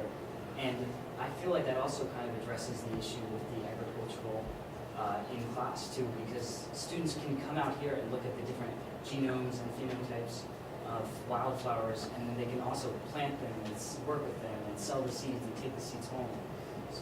I guess my question was, do you need the fence row if you have that waterway as the natural buffer? So not replant, not moving it, just Yeah. eliminating it and using the waterway as the buffer? Short answer, I would say yes, this is pretty necessary, especially from what we were considering before with the invasive species and the grasses, especially with the neighbors, and trying to work with the neighbors and be as polite to the neighbors as possible, is keeping the invasive species out. And also because by having this as a natural barrier, it doesn't really work with our, basically what we were trying to do is combine conservation and education here, and it doesn't work with the conservational ideas of. Jim, do you have? Yeah, and if I can just add on to that, as one of the things that, I teach AP Environmental Science, we talk about agriculture, and we talk about feeding the world. That's the unit that these students have just come out of. And that's a huge task and a very important responsibility that we all should be sharing. We need more farmers in the world. One of the things that we're dealing with, and this is specific to Ohio, is that our agricultural system is coming in conflict at times with our environmental type systems. And so my nephew works up at Lake Erie. He's involved in agriculture up there, but he's also involved in protecting Lake Erie in general. And so one of the things that we're looking at is how can we create an agricultural system that allows for, potentially, for that industrial agricultural system in place, but also allows for maintaining the environment as well as we possibly can. So marrying these sort of ideas, conservation and agriculture in such a situation like this, actually gives the kids a real world example of is there a way to have this system here but also maintain the water. We're talking about moving water as fast as we can off the land, but the problem is that when you move water real fast off the land, that's what creates problems downstream in those waterways. So our goal here is actually not to move the water that fast off of that portion of the land. So if we can slow it down in that area, then what we can do is take the nutrients and take the sediment, take the pesticides that might be in that, and we can take them out of that system and hold them up here before they go downstream into a waterway that's quite valuable to us in Licking County, which is the Creek. Griffin. well, eventually Raccoon Creek, but the drive fork down on the other side, which by Ohio EPA is a high-quality stream. So our goal here is actually to create a biological filter in this environment that would actually allow for continued agricultural practices, but hopefully improve on those in terms of what it means downstream in this environment. So that riparian zone is essential to that piece, and we have to protect the riparian zone. And when you say the riparian zone, you're speaking about both sides of the stream bed. Correct, because if we bring it right to here, we didn't do anything. The problem is that if we have direct flow into here, that's creating a significant problem. There's not a whole lot we can do over here that's going to improve that stream. Riparian zone needs to be on both sides, and it needs to be about 300 feet wide, not only because of the ability to pull off those things we want to pull off, but also then doubles as wildlife habitat as well, and creates the corridors that we're talking about in class right now, right? The wildlife corridors that animals can use here, and the wildlife corridors that animals can use here. So what we're trying to do is create two different systems, both of educational value. We're creating a system here, and we're creating a system here. In '74, that's why Soil and Water designed that waterway, was to take care of the sediment and put the tile system in there. And if you jeopardize that, then what you're going to end up is having water run on top of the ground. And you got to deal with your road in there and keeping it dry. Then if it goes on top of the ground, You got Mr. Guttridge's property directly to the north downstream, and you're going to create a problem there. But that's the whole purpose of the waterway and why waterways are designed and put in to achieve what you're talking about as far as catching all the sediment. And that's a pretty wide waterway in there too. And it is a wide waterway, and it's well constructed at this point for an agricultural purpose. But we're trying to look at it from not just an agricultural purpose. I mean, as a school, we're not necessarily in the business of agriculture. We're in the business of education, and I teach a class on environmental education. So I'm trying to create, students are trying to create a system in which we can do that. And we understand that there's ag land here. And I think they've made a huge concession in the sense that let's try to make this as farmable as possible in the sense of moving tractors back and forth and make this available. And I would love to work with Mr. Vaness and say, okay, we've got this system, we got this system. Now let's look and see how the soil changes. Let's look and see how some of these things occur. We have an alternative education or agricultural system in place here, potentially. So let's look at it in relationship to a more traditional sense. That would be a great opportunity there. Is there a way to create the fence row as was alluded to that could not impact the tiling? I mean, or try and minimize the damage? Because I think that, what I heard was that tiling system that all runs that direction, we don't necessarily want to compromise because then we'll have water issues on both sides. Possibly. And You could plant here plant down the trees. road, when you're looking at putting a school up in that area, and if tiles blocked up, and then you got to deal with. Potentially, school. Potentially. Down the road. But Yeah. when you do, you don't want to create something that could be a wetland, because then there's a whole mitigation process you guys would have to go through. Right. And you're creating your own problem. So that's something to consider. The mitigation problem's already there. This would already, that's part of the reason why we went to this area, because this is going to have to be changed anyway. Any construction that's going to happen here is going to destroy all the field tile anyways. So you're still going to deal with water flow. You're not going to put a building there and maintain field tile. Right. Yeah. But if the building is on the crest of the hill, up in that area, that would pretty much mean that the water's going every direction away from it. So, but what you don't want to do is jeopardize your outlets where all the tiles hook into that main that's in the waterway and it carries it through. And then as soon as you get water on top of the ground, that starts creating erosion. You think about it, there's two different systems there. There's your surface water and your subsurface water. You don't want to mix the two, because if you get surface water in subsurface, you get introduced sediment, leaves, sticks to the tile system, which can plug it all up. And erosion is a big issue, which is why this entire area would be planted. There won't be any erosion from here. So Right. even if that You area was mentioned wet. a tree, specific tree. Yeah. The most of the trees, they're potted, so they would be planted on probably 30-foot centers. So it would be possible to, locate those field tile and put them in between the trees. There is still, currently a tremendous amount of sediment that is moving down that system.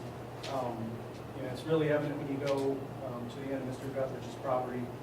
Every time it rains, there's a new sediment bar down there. So, that's one of the reasons we wanted to really buffer this agricultural runoff.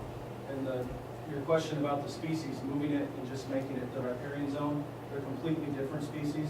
The fence row is more upland, and then the riparian would have more of the wet pin oak, willow, things like that are going to thrive in that wetter environment. So the species component was completely separate for those two things.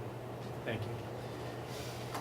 So typically we don't engage in this back and forth as a board, but I wanted you to hear that little back and forth so that you can have a thoughtful discussion. At this point, I'd encourage the community aspect to not engage at this point so that the board can have their conversation about the decision that they have in front of them. We need to see if So there are let any me, more comments Yeah. from Right, yeah. Yeah. First, we have to see, So, yeah, is there other public Yes. comment? Yes. Yeah. would anybody Anyway, else? it's open public. Yeah, yes. Would anybody else like to address the board about any other issue this evening? Another issue? Yeah. Yeah.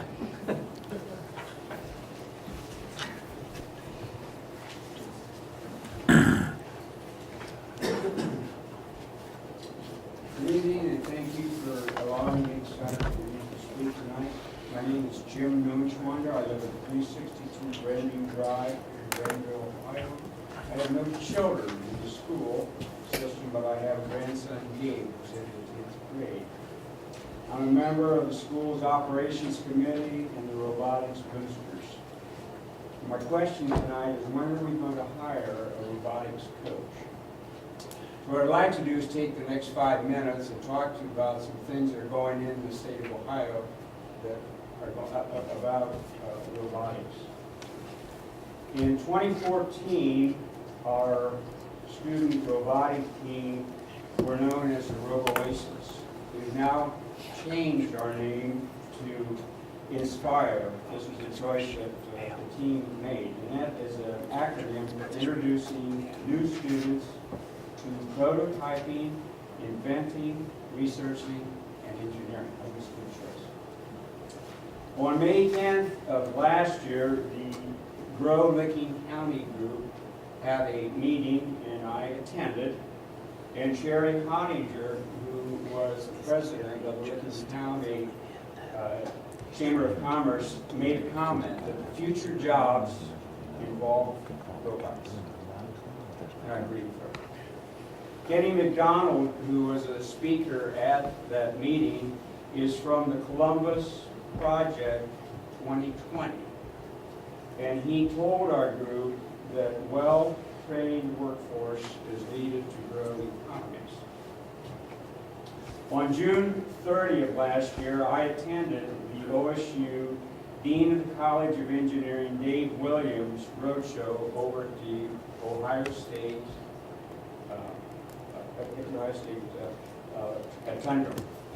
Rotunda. And at that meeting, again, Kenny McDonald was our keynote speaker. And he told us that he had been instrumental in getting a $40 million grant, part of which is going to be used to develop the robotics that the College of Engineering are going to develop to operate driverless vehicles. On 20 October last year, U.S. Representative Bill Johnson from District 6 hosted a manufacturing seminar at Belmont College in preparation for the installation of an ethylene cracker. There were over 400 students that attended that seminar. Currently, the Utica Shale Formation is producing a material called ethane, and this is the feedstock for an ethylene cracker. Ethylene cracker produce pellets, which can then be shipped to another manufacturing plant and made into the plastic bags that we get down at the grocery store and the plastic garbage bags that we use at our homes. There's a pretty good market for this particular material. So if this cracker goes in over in Belmont County, it will use a distributed control system, we call it DCS. And this is simply a computerized system that will run different pieces of equipment. The DCS will open and close valves, start up, slow down electric motors, turbines that will operate pumps and compressors. Now the company that's planning to put in this cracker over in Belmont County is from Thailand, and their name is PTT. And they currently are spending $100 million on a feasibility study. If the economics are favorable for that project and it gets funded, then they will go forward with their engineering, procurement, construction, startup, and closeout. That's the way a project like this will progress. And this is a $5.6 billion project. So there's a lot of really, really good jobs that can be created over at Belmont County. So the most important thing that I'd like to share with you tonight is that on March the 17th of this year, our robotics team, Inspire, have been invited to a STEM symposium that Belmont County, Belmont College are putting on. And I think that this is a really, really good achievement, and it shows the quality of our team, because they had a whole lot of other robotic teams upon which they extended an invitation. So I'd like to conclude and say that we need to all be proud of our Inspire students who are learning the basic transferable robotic skills that could be used to operate a driverless vehicle or operate an ethylene cracker. So getting a robotics coach quickly on board would help to continue to add to the success that they've achieved here. Did I answer your question for you? No, that's great, thank you. Thank you, Jim. Yeah. Thank you. Thank you. Do you want to mention that it's posted, the position? The position's been posted, right? Yeah. We have, just for information's sake, we have posted the position.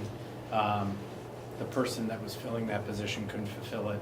And so it is something that if somebody is interested in a robotics position, we have a supplemental design for that. They are kind of at the end of their build season, so it's kind of unfortunate. We need to do more work with Gary and some of the others to try and get a coach in the future. Okay. Great. But yes, I believe the students are going to be going to Belmont. I talked with Terry last week, so very excited Very about that exciting, yeah. invitation. It's always great to be invited to places. Yeah. Would anybody else like to address the board at this time?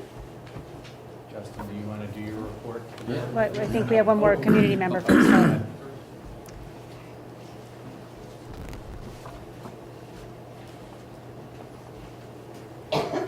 Good evening. I'm Tom Henriette, class of 57, celebrating our 70th anniversary on the 4th of July. Thought I would share with you a comment from Pete Seeger. He said, education is what is reading the small print. And experience is what we get when we don't read the small print. I've had a lot of experience, but I've been reading the small print a lot, and I think I'm a little bit better educated because of it. So, among other things, I've read the reports from the Ohio Board of Regents. Do you read those reports? We don't get Not really. You should. They're really, really interesting. Especially one that was published in 2014, so that means that they were preparing it in 2013, so several years ago. And they made a lot of recommendations in that report that are relevant to us right here, as well as around us, around Licking County, in Ohio, in Indiana, Michigan, Wisconsin, all around us, Kentucky, West Virginia, Pennsylvania. The key takeaways that I get from this document, which is called The Condition of Higher Education in Ohio, Pre-K to Jobs. Higher education's role in developing students for careers. How do we do that? The key is the guidance counselor or the career counselor. I think you call them guidance counselors. So it goes under another names are different. In the Harvard Regents report, they call them career counselors. Another document produced by the Ohio State Superintendent of Public Instruction described what the standard should be for a guidance counselor. Quite frankly, I have read this first report that I mentioned to you many, many times. I couldn't absorb everything at once, but the more I read it, the more I get out. The report from the Superintendent of Public Instruction on the standards for a guidance counselor, my gosh, I could only read it once. But if the guidance counselor satisfied all the requirements that the superintendent recommends, they would be a god. But it's not, as overall reports, the Ohio Board of Regents report, the counselors cannot do everything. But above all, the students must use the counselors. Only one college in Ohio, as of 2014, made it a requirement of graduation that the students confer with the guidance counselor once a year from their freshman year until they graduate. That college is, I think it's called Rio Grande. I always pronounce it Rio. They say Rio Grande. Only one college. I think it should also be a requirement here. I was just talking to a student tonight, and I asked her if she conferred with her counselor. She hasn't, and she's a junior. Why? We have 3 counselors. They need to be consulted. They are the ones that are the professionals. They understand how to evaluate a student with a certain record that is suitable for certain industries or certain businesses, and can make recommendations and steer them in the right direction, come up with a plan.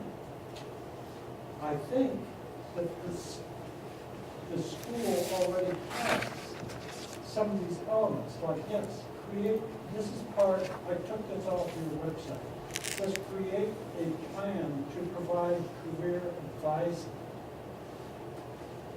provide students with grade level examples, linking schoolwork to one or more career fields through use of the state board adopted career connections.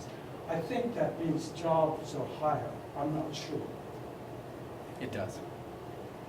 I sort of have to interpret that. And train employees on advising students on career pathways, including the use of online tools. Cheryl Hay, the deputy chancellor of the Ohio Board of Regents, told me that the counselors cannot do everything. The teachers and the counselors must work together. Certainly, the counselor must know what the economic development picture in Licking County and the wider community is, Ohio, Midwest, whatever.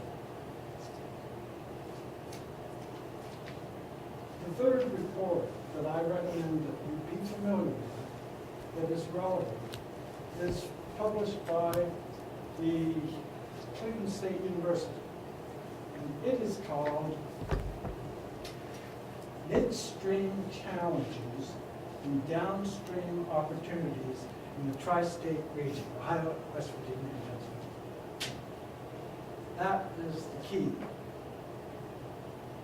The Board of Education, or the Board of Regents, gives strong recommendations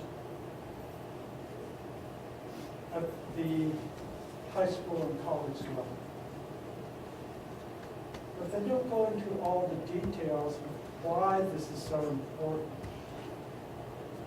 Jim referred recently to a Thai company that is coming into Ohio to make the largest foreign direct investment in the history of Ohio.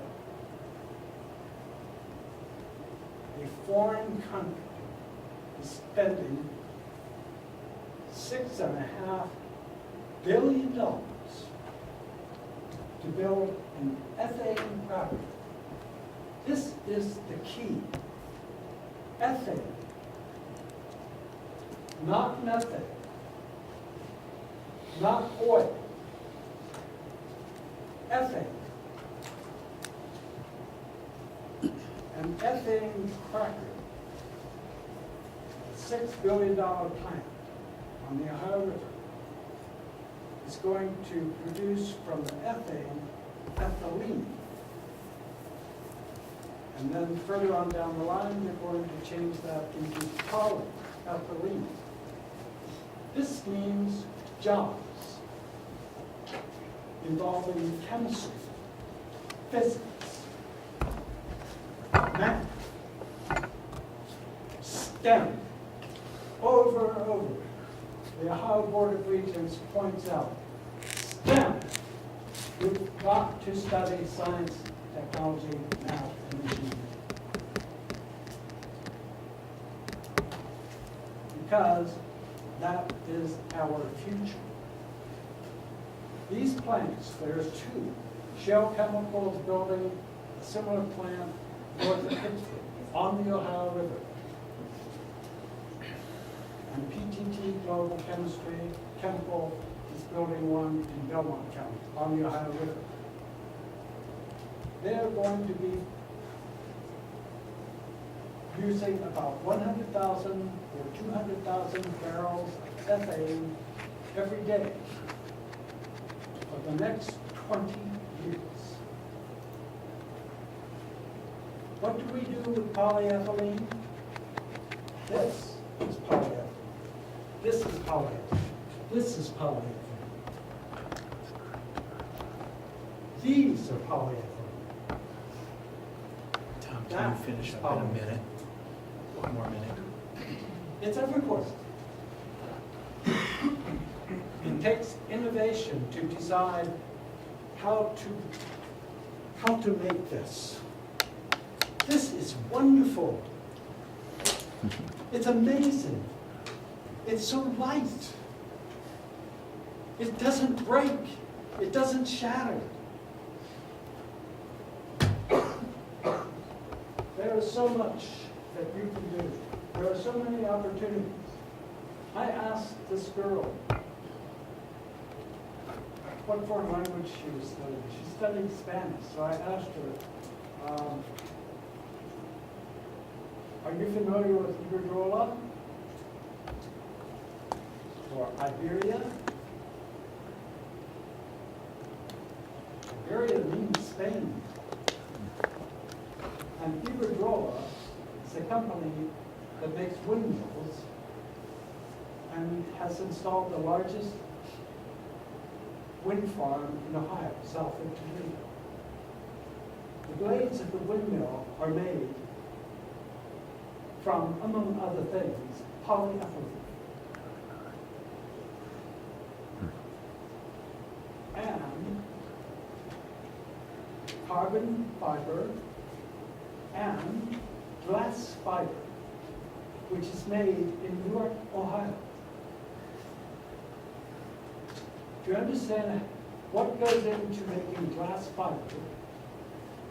You need to talk to some people in Owens Corner. They're right here in our community. And our counselors and our teachers need to contact people in Owens Corner and companies like Owens Corner. Companies like Experian Riparian is a German company.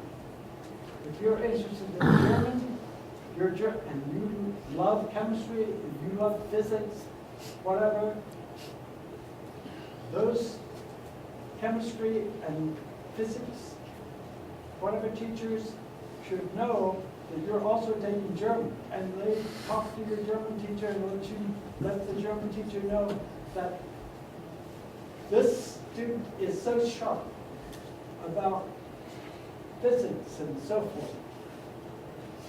Introduce him to some company locally that is owned by a German and make friends. Very Obor says, the Ohio Board of Regents says over and over and over again, the councilors in this state are not contacting the local people.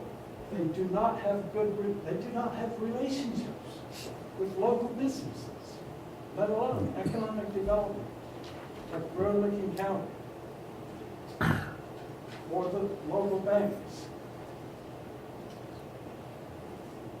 This must be done. The councilors cannot do it all. The teachers have to develop relationships with local businesses. The local business, you'd be surprised how many local businesses are based on ethane and polyethylene. It's Owens Corner. It's Experian. Have you ever heard of Experian? Tom, thank you. Okay. I think you've taken the 5 minutes at this time. All right. Is there any final thought that you want to add? Council of Chief State School Officers and J.P. Morgan Chase are making $20 million available for grants for Skills for Youth that aims to strengthen career education and great pathways. Please use that. Okay, thank you. Thanks, Tom. Thank you. Thank you. Justin, you're up. Our student report. All right, good evening, everyone. I'm Justin Thompson. I'm the student body president at the high school. There's a few events I'd like to notify you about. I'll keep my remarks short and sweet. It's been a long night. There is a fundraiser right now, Pennies for Patients. It's benefiting children with leukemia. Teachers are selling all sorts of things, candy bars, pop, chicken fingers. I know I've bought a lot of it. I've probably given my fair share of money to the cause over the years with the chicken fingers and the candy. That's doing some great things for the school. We also have the winter formal coming up, and the money for that is going toward Lou Wood's recovery. I'm sure you all know about Lou Wood and his financial needs at this point. So I think that's a great event, and I think it's great that the money from the event is going to him, because there's no more worthy cause in our community than him. And just a last note, I'd like to extend my regards to you guys. It's an incredible thing that you've done here. Whether this idea comes to fruition or not, I couldn't be more proud as a fellow classmate and a peer. High schoolers are supposed to be sitting at home eating Cheetos. It's exceptional that you guys have spearheaded this. I'm tremendously proud. I wish you the best. Thank you. Thank you, Thanks, Justin. Thanks for coming. Well said. Okay, now, Public comment? Huh? Any more public I know, comment? should I make sure there's no more public comment? Yeah. And would anybody else like to address the board at this time, before we move into board discussion? No? Okay. So we're going to move into board Yes. discussion about specifically the land lab proposal. Does anybody want to have any specific comments or issues we'd like to raise around, is this? let me frame for you what's on the agenda later. I was going to ask if that's, So yeah. on the agenda is the proposal as articulated by the group. That is written into action item 10.01. Any modification of that proposal would need to be articulated now, and then that agenda item would need to be amended as such. and then a vote would occur on whatever proposal you articulate. Also related to this is the land lease in the financial section of the area that Mr. Van Ness farms. So those two action items are related to this proposal. Okay. Who would like to start? I can start. A fantastic presentation. I just really love the way you guys really get into the understanding of the science behind it and things like that. And you've spent a ton of time, and you're poised, and you're presenting in a great way. I think your adjustment from your original proposal is an interesting one. But I think, like so many things, there's sort of this opportunity to like dig a little bit deeper. And I hear, aside from Mr. Van Ness, right, that you might be a real educational value in trying to figure out how to work through that together. Like, I think we could maybe try and tweak a proposal here, or we could try and say something, but I'm not sure that we're the ones to solve this problem. Right. Right? And I'm not sure that I feel that there's sort of like the consensus there of what to happen. That's not to say that I don't love this proposal, and if I had to vote on it, I would be super tempted to. I'm a huge supporter of the land lab. The educational value we get from it, I think, is quite worthy of the economics. But I think there's another level of educational value that can come from understanding a different perspective, right? And I think there's a lot that we have to learn there potentially. And so I'll just kind of throw that out as a start to the conversation, and I'm not sure kind of where it heads from there or how we deal with it on the agenda. But thank you very much for the really hard work and the fantastic presentation, and continue to impress us if there's a way to with more depth to it. I agree with Thomas. I think, some things were presented that we hadn't seen before that raises some questions.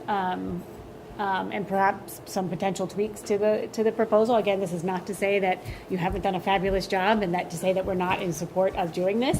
But I sort of feel like we have some more questions that need to be answered before we are to sort of finalize this. I'm wondering if there is a if we need to approve this now, or could we push it off to the March meeting?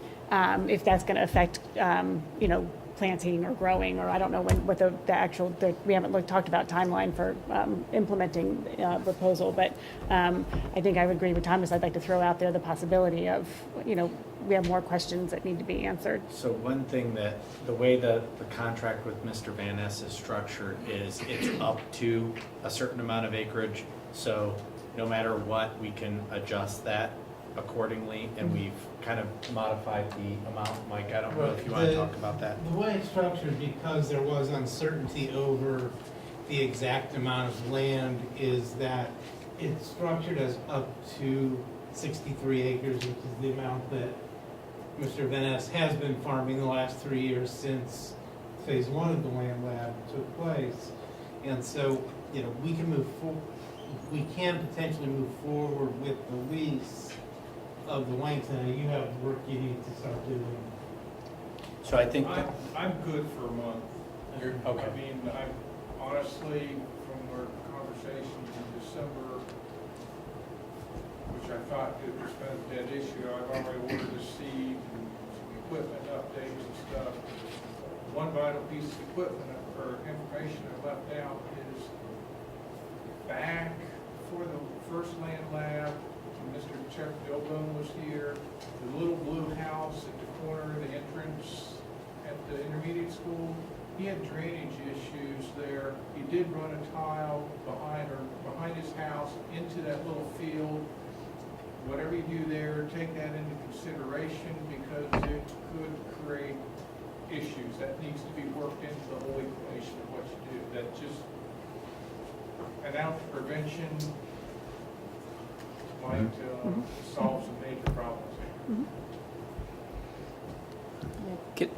Can I ask a clarification? I should have done this earlier, but it didn't occur to me.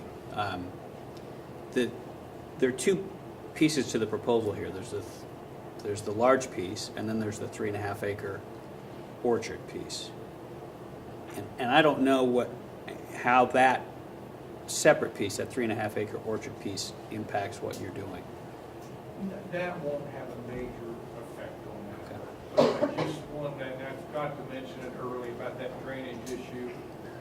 I look at trying to give you information that I can so you guys don't have major problems down the road. It's just that could be worked in, but you just Okay. knowing that up front, that it's an obstacle, work your way around it.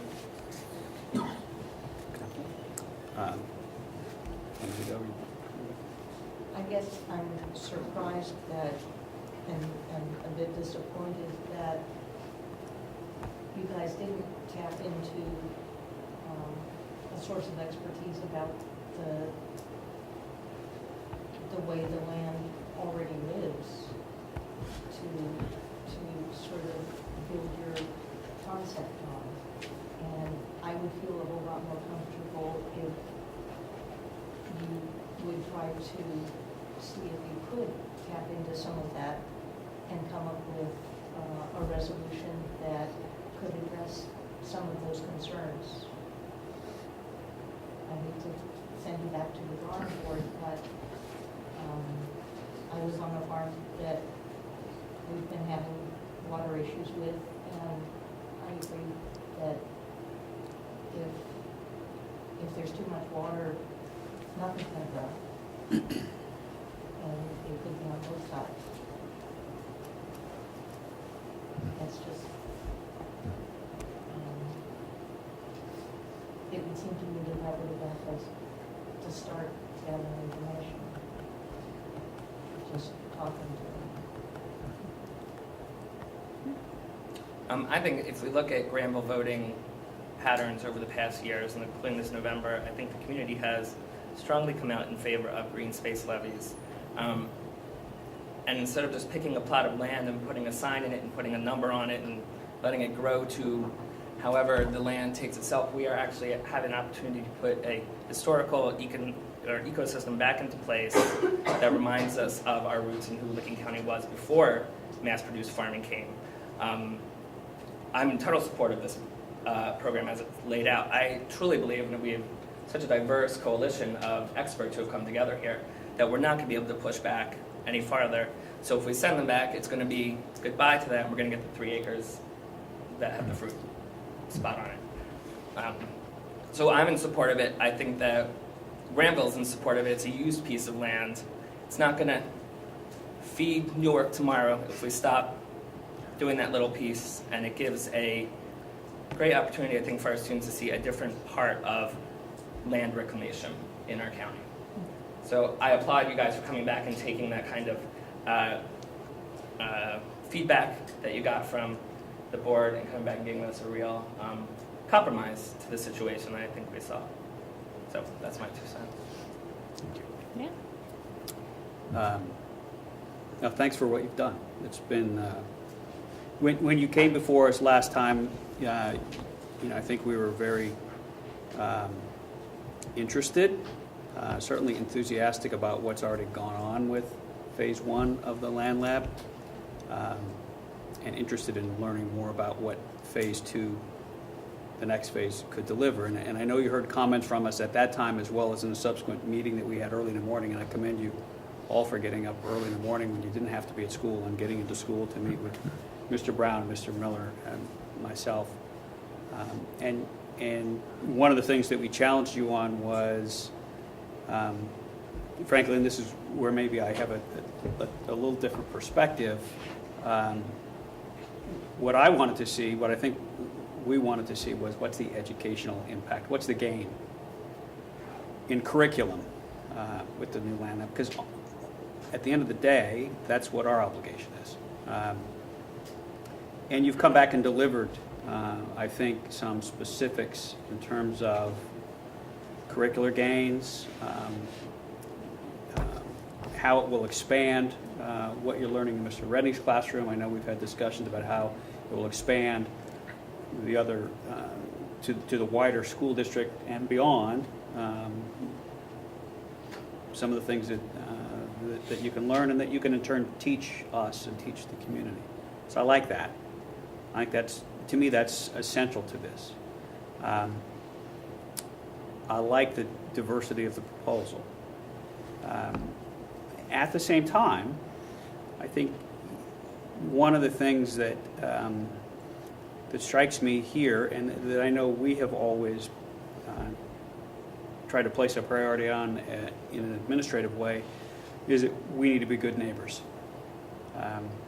We're stewards of the community's resources, the community's money, and we've, I think, shown a willingness to spend that money where we think that it's appropriate, both in the land lab and obviously from the discussion earlier tonight in the global language, and PBL, and one-to-one. And so I think finding that balance of spending money appropriately and being good neighbors and serving the needs of the community, to me, are, that's a difficult balance. And I think Mr. Miller was getting at that in his initial comments, which is, we're sort of presented with two fairly stark views here tonight. And first question I had is, you all got to get around the table and talk about this. We can be the arbiter of this, but it seems to me that the better result is when you get together and talk about this and figure it out. And it may be that the needs or requirements are too stark and too different, and you can't come to an accommodation. I don't believe that. I honestly believe that just looking at that map, that there are ways to get maybe not 100% of what your vision is in expanding the land lab, but to gain a significant chunk of real estate and to expand materially what you're doing, and yet still leave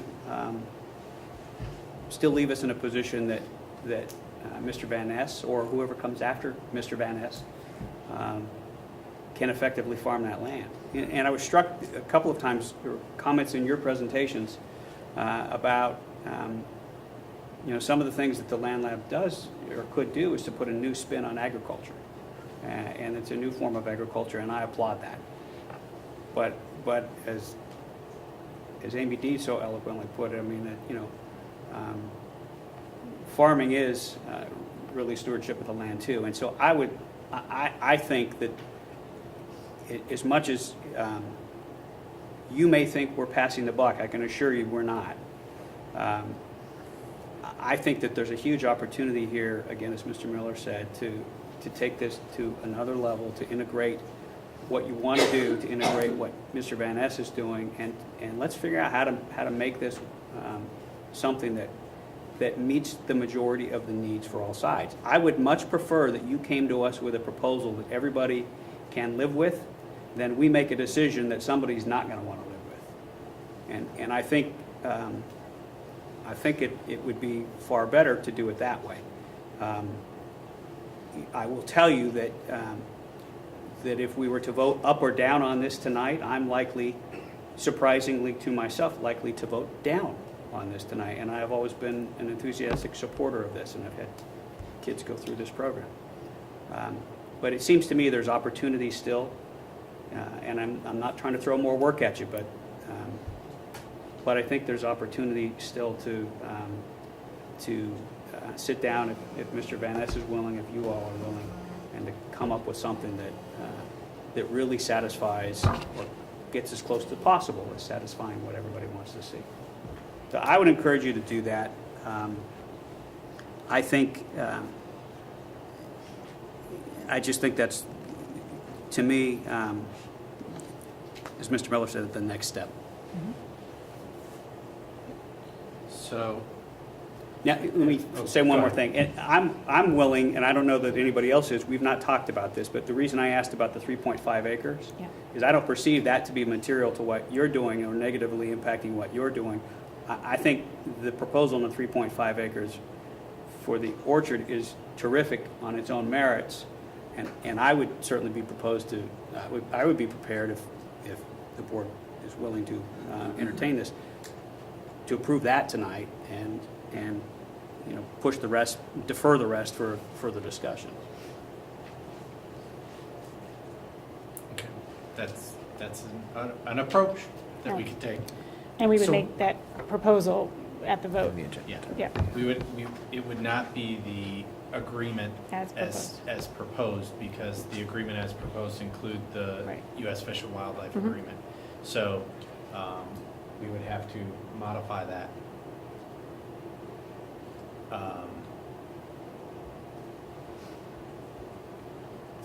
You would be approving it in concept as opposed to action. You probably have to empower me to, engage in the negotiations and conversation with the other entities. But I think what I'm hearing is you want the group to work with Mr. Van Ness and potentially any other neighbor in a consensus process, which again, this is real world. You're getting project-based learning 101. I mean, anybody that's sitting in this room that has gone through this process, that's what it takes. In order to find a workable solution that the majority of the board is willing to support. But that at this time, is the board willing to move forward on the 3.5 as stipulated? I would be. Yeah, I would be too. I think we could vote.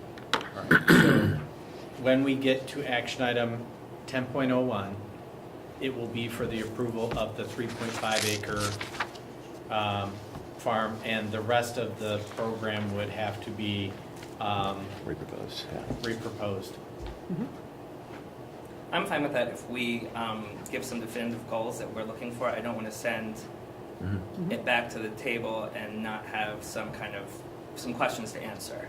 Because I think we're here saying that's great and we love no, but 1974 tile, when does that expire? Like, there are some real questions I think that we can throw back to get answers to help facilitate that communication, instead of just saying take it back and then the next meeting say, well, you kind of did it, but you didn't get to that question. So I think some real guidance might help in answering some questions to give them guidance, just like a project manager would do if they were presenting in front of us right now. We would say go back A, B, C, D to help us. I think that might help guide. Similarly to what you guys did, but maybe it's more specific. So do you want to do that process now, or do you? No. Okay. I just think before. Yeah. So what I could do is engage the board to send me their specific questions and guidance, and then I can forward it on to the group. Yeah. That's a good way to do it. Okay? Yep. So are we all clear on how we're moving forward? Okay. Board reports. Board reports. I don't really have much of a CTEC report, which is probably good. But just to say, we had our organizational meeting back in January, as we had our organizational meeting here. I am the board vice president for that, on that board, again, as I was last year. So I was elected to that position. And the only other thing I was going to mention was what we had already mentioned in relation to the governmental update, was that CTEC is working on a very nice solution for students who might be caught in that change in graduation requirements, to help them get to graduation in a very productive and meaningful way. So, but I think once we've approved that, then we'll have more details to share with the rest of the board. So that was it. Okay. Okay. Economic sustainability. Mr. Miller and I recently attended the second meeting of the what I would call the ad hoc economic sustainability group that was formed in conjunction with the township trustees and the village council. There were several folks who weren't able to attend, but Jeremy Johnson from the village council, Melanie Schott from the township trustees were also present, as well as a couple of folks from the village staff. And the discussion there was centered around opportunities in the broader community to identify properties either appropriate for development, consistent with what the community standards are, or to bring in new businesses consistent with what the community would want. It was a good discussion. There were some recommendations considered about where zoning might need to be adjusted, where there needs to be some consideration for potential annexation, where water and sewer services would need to, and other utilities might need to be extended. And the takeaway at the end of that meeting was that we'll now reach out to folks in the broader community, in the broader business community, to talk to them about those opportunities, about whether any of the sites that we've identified might be attractive sites for development, and about what advice they would have to assist us in advancing that. We're a long ways off, I think. A long ways is probably wrong. We're a ways off from having specific recommendations. I think at some point we'll each want to go back, and frankly, this board has less impact there than the township trustees and the village council, going back and making business decisions about how they want to approach zoning and new development. It's another step in the process that we've been discussing for a while about actively engaging in bringing in the types of economic development that we want to see in this community that are in fact sustainable over the long term and consistent with community standards. So it's another step in the process. Thomas, if you had anything you wanted to add?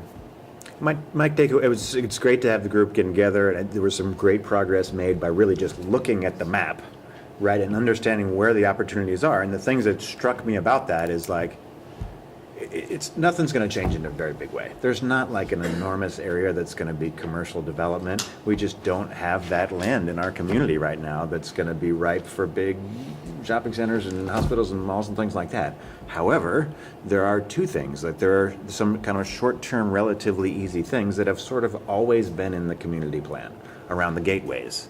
Right, we've got some entrances to the village and in the community that have several specific commercial opportunities, right, that have kind of always been sort of in the plans and the works that I think are relatively low-hanging fruit if the right people come in for, but I'm not sure exactly what has to be done, and there probably will be some recommendations. And I think there's a good opportunity along the Route 16 corridor with the Owens Corning property and the Granville Business Park, which have sort of always been in the long-term development plans. But other than those areas, which are really not going to be enormous changes culturally or from a tax base or anything, it's not going to be a major change. But we do have some short-term things that can happen, right? And I think this group is inspired to do it and has the support from both the township and the village to make some things happen. Well put. Great. So let's move forward. Any questions about? Is there any discussion on the annexation of that 18 acres into the village that they're voting on, the council's going to vote on for did you guys talk about that? We did not.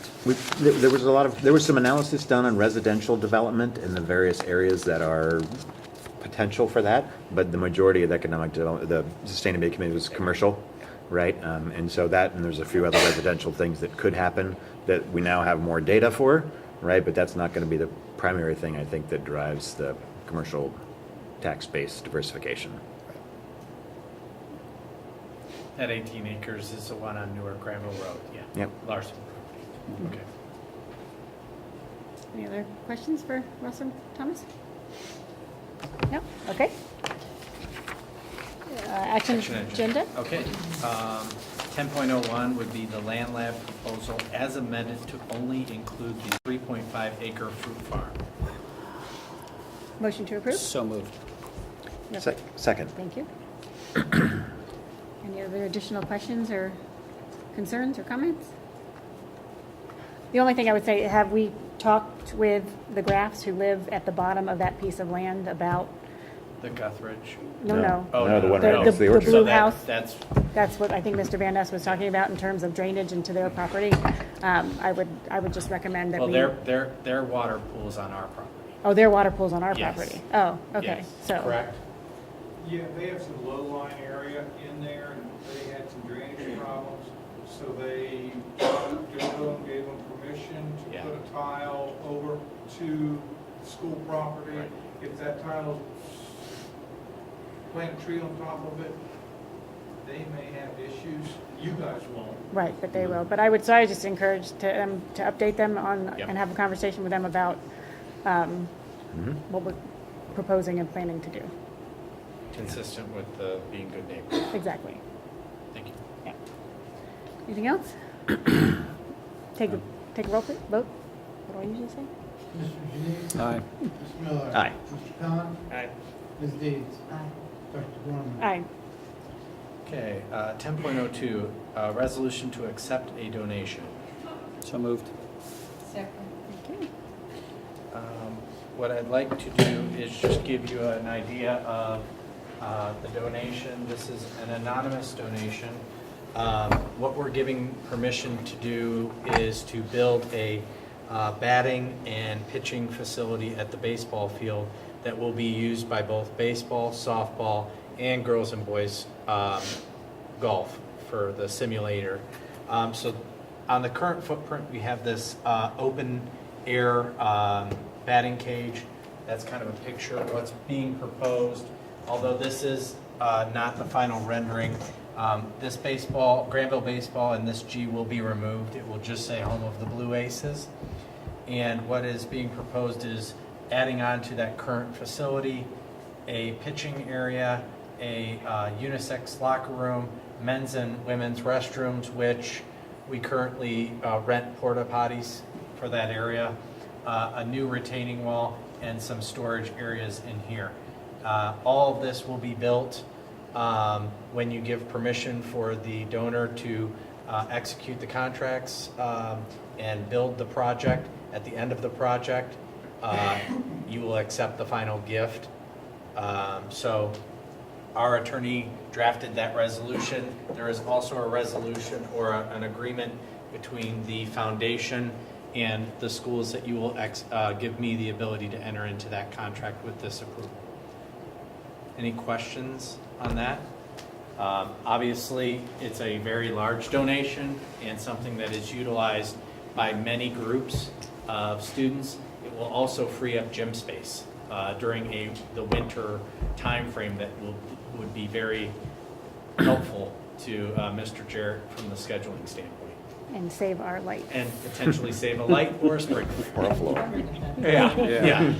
So And there is no financial obligation of the district at all. Yes. Right, this is fully privately funded. Yes, thank you. What's the life expectancy? How long? Like- Mine? You said you're leaving in 3 years. This will be a high quality build, so obviously they're going to still do some of the engineering work as far as what material they're going to use because there's baseballs flying, but I would say at a minimum it's a 30 to 40 year lifespan. So a good build. Any other questions? This is amazing that we've got a community that's supportive of it this way, and I think it really starts out the momentum well and kind of sets a good precedent for what we hope to do more of in the future, right? I think that, it's unfortunate that we have like the old facility there, but, we really don't have the resources as a school district to put this kind of thing in, right? But it's going to add a lot of value to, our athletics program. It's going to really, start a renovation of our athletic facilities, which is deeply needed and unfortunately not something that we can budget ourselves. So I'm extremely thankful, Yes. right, that we've got a community that's supportive in this way. So Yeah, for sure. Questions, yeah. Yes, very well said. Very Yes. generous gift. Yes, Absolutely. very much appreciated. Okay. Take a roll. Mr. Janine? Aye. Ms. Deeds? Mr. Miller? Aye. Mr. Khan? Aye.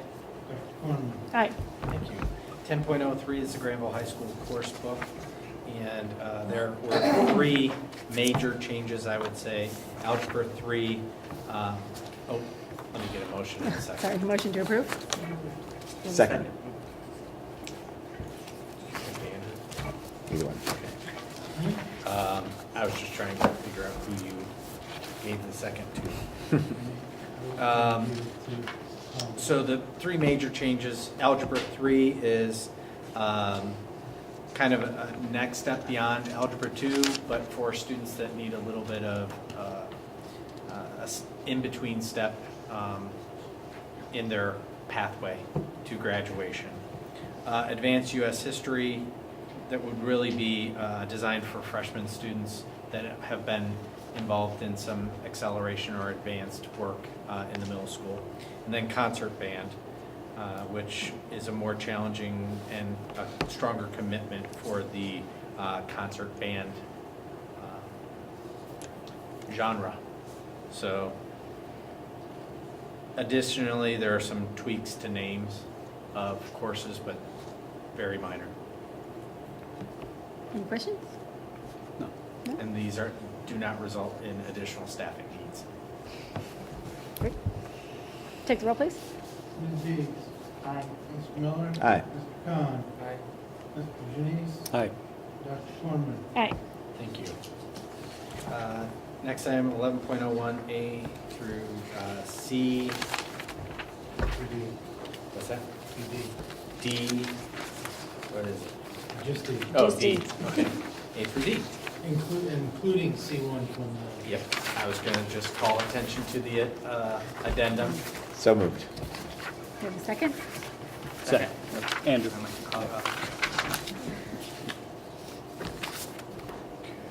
Miller and Mr. Khan, thank you very much. Want to call your attention to a donation of some or music equipment, a baritone saxophone case, and we appreciate that donation. Supplemental contracts. Obviously, we're setting up the supplementals for the spring season. We have a couple of resignations and retirements that I'd call your attention to. One is the advanced learner teacher at the elementary, which will be posted and rehired for next year. We appreciate Robin's service to this community. Tammy McGinnis, and then Virginia McAnally, who's a bus driver who's been here quite a while, and she is retiring. So obviously in appreciation of their service to this community. Field trip to Cartersville, Georgia for our baseball team, and then several leaves of absences that none of which conflict with any provision of our contract.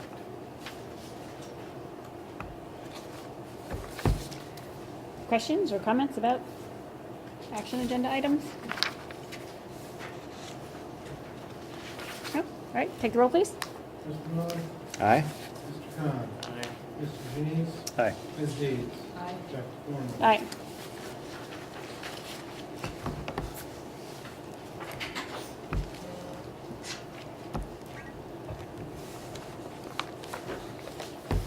Sorry, finances? First would be the financial statements for January. So moved. Thank you. In keeping with my latest tradition, we're going to continue the Hebrew method of doing this and start from back and work our way forward. The last page of the report, we talk a little bit about the governor's proposal and the impact of the governor's proposal, and also the top part of that is some of the reworking I have done on the current 5-year forecast without incorporating the governor's proposal into it. You will see, if you remember the presentation from back in October, the overall financial situation without taking into account the governor's method has weakened a little bit. Several things have gone into that. One has been we are getting better reports and more current reports out of EMIS, and have cleaned up some of the accounting for some of the personnel changes that were occurring in the middle of the year, which is the hardest to keep track of.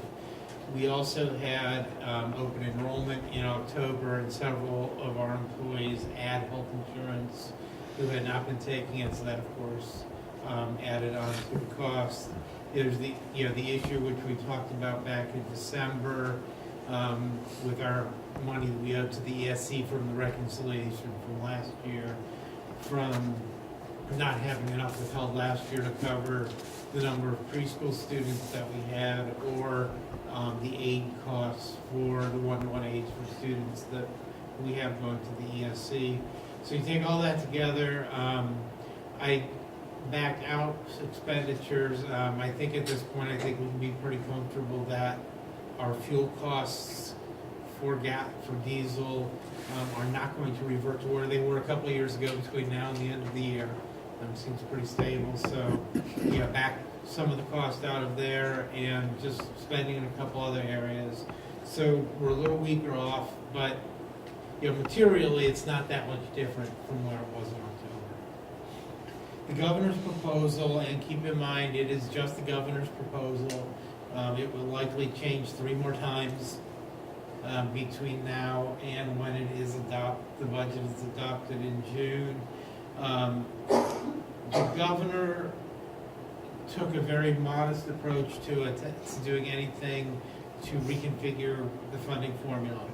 The basic formula is completely left in place. I think that's a good thing, rather than having to deal with it. The 2 provisions that are affecting us negatively right now one relative to what we're currently getting, one relative to the forecast. The October forecast assumed a continued $100 per student increase in base costs, which have been going on for several years. The governor's proposal holds it flat through the biennium at $6,000 per pupil, which is what it is this year. That, of course, cost us some money relative to what was in the forecast. The second item impacting us is a change in transportation funding, and this was really their attempt to get at the wealth-based pieces of the formula without actually making wealth a part of the base formula, which they have tried twice before and have gotten nowhere with. And basically with transportation aid, right now, you get the greater of your calculated aid times either your state share index or 50%. So you don't get less than 50% of your calculated aid, regardless of what your state share index is. Ours is about 33%. What the governor's proposal does is it lowers that 50% to 37.5% next year and 25% in fiscal year 19. Next year, essentially, we will go from 50 to 37.5%, which is a 25% decline in our transportation aid. The following year, we will go from 37.5 to 33, which is another roughly 10% drop in our transportation aid. That's really, for us, the bigger portion of the impact of the 2 provisions, and that is causing the situation you see in the bottom of the 2 charts that are there on page 11. How much is that annually then? Which one were that?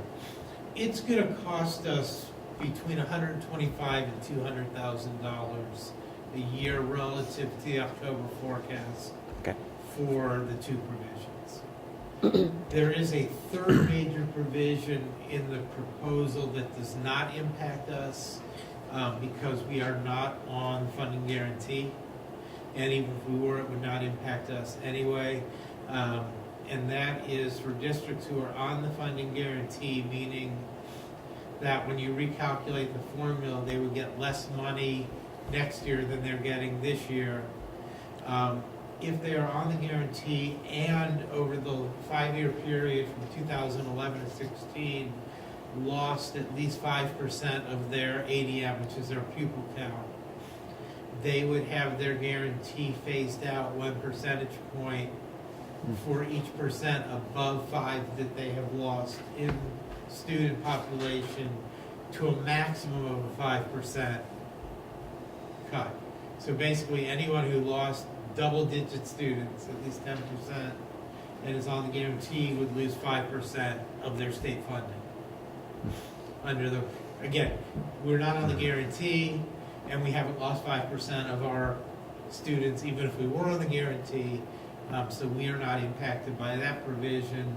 However, there are about 300 other districts that are impacted by that provision, and so that provision will not be real popular, and it has not been very popular in the week or 2 since the governor's budget has come out, and especially since the printouts of the impact of that have come out.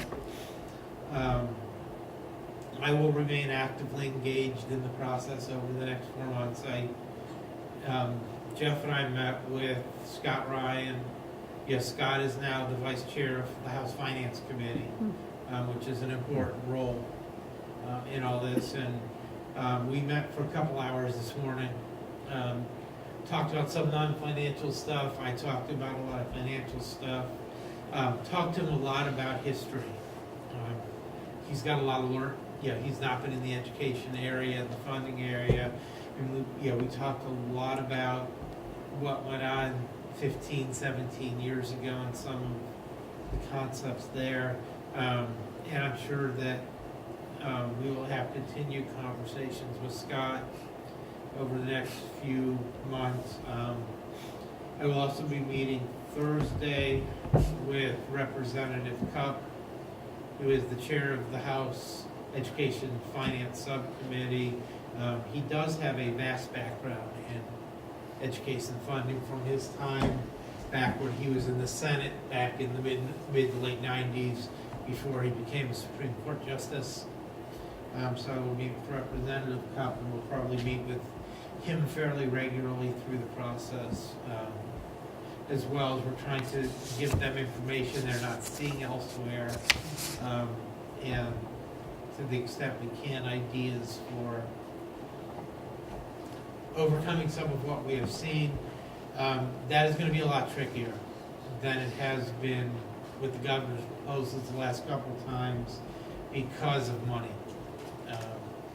I think that there will not be a traditional upward revision in estimates by the time it gets to the Senate Conference Committee. I am not anticipating that happening. I did see the January State Economic Report this afternoon. They finally posted it. There was some bad news in there. There was some news that was not as bad as I feared it was going to be in there. But I think it's still kind of indicating a good chance of a recession either towards the latter part of this calendar year, the early part of next calendar year. So I don't see a lot of relief on the revenue side of the budget, which is going to make solving things difficult. And overcoming the fact that 390 school districts under the governor's proposal right now are anticipated to get less money next year than they are getting this year. And that's not an outcome that anybody likes, but to be a difficult outcome to work around. So hopefully I'll be able to contribute a little bit to working with them to do that over the next several months. Have to see how that goes. Moving back through the rest of the report, there's really nothing that is that substantial going on. Revenues and spending are right in line with the forecasts. I don't think we need to really highlight anything in here beyond what we've already talked about with what was on page 11 as far as just our overall situation is concerned.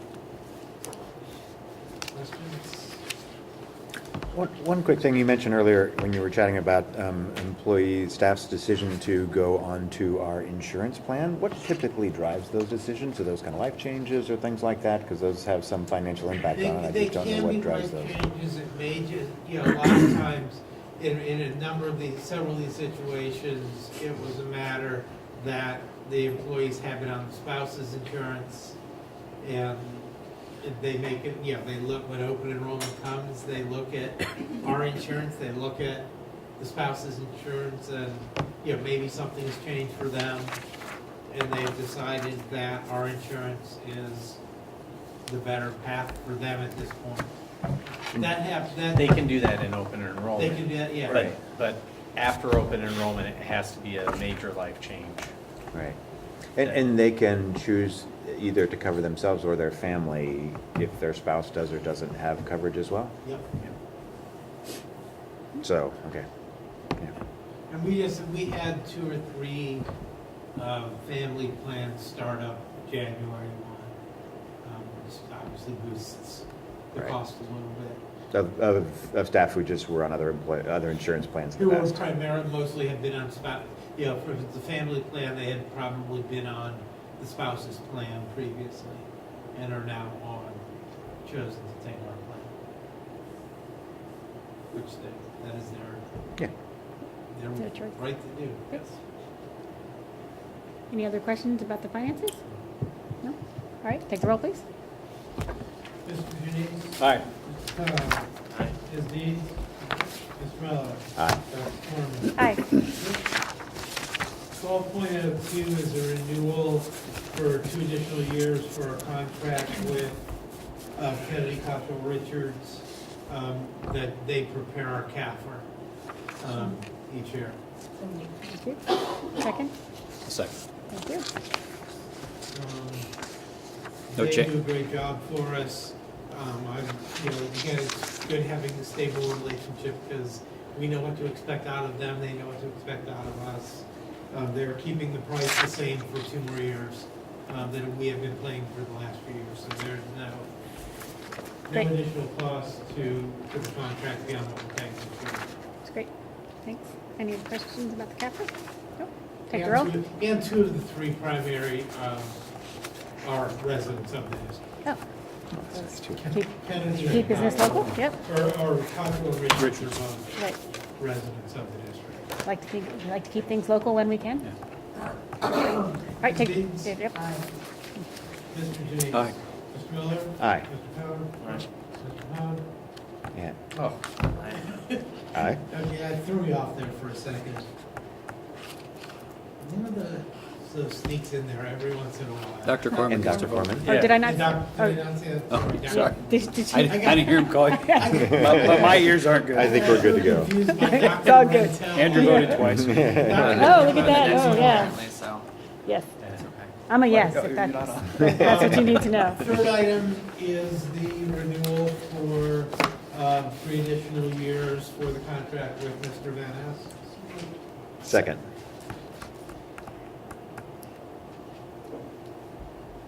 And this, Thank- this is in the context of Yes. working Yeah, out whatever the basically, final deal. if you see the way it's worded, it's for up to 63 acres. 63 acres is what he has been farming the last 3 years on the intermediate school property. We have lowered the charge per acre by 20% from what we were doing last year. 3 reasons for that. One, because there may be a reduction in the amount of land, so there's a loss of some economy of scale. The farm market is not what it was 3 years ago when we negotiated this last time.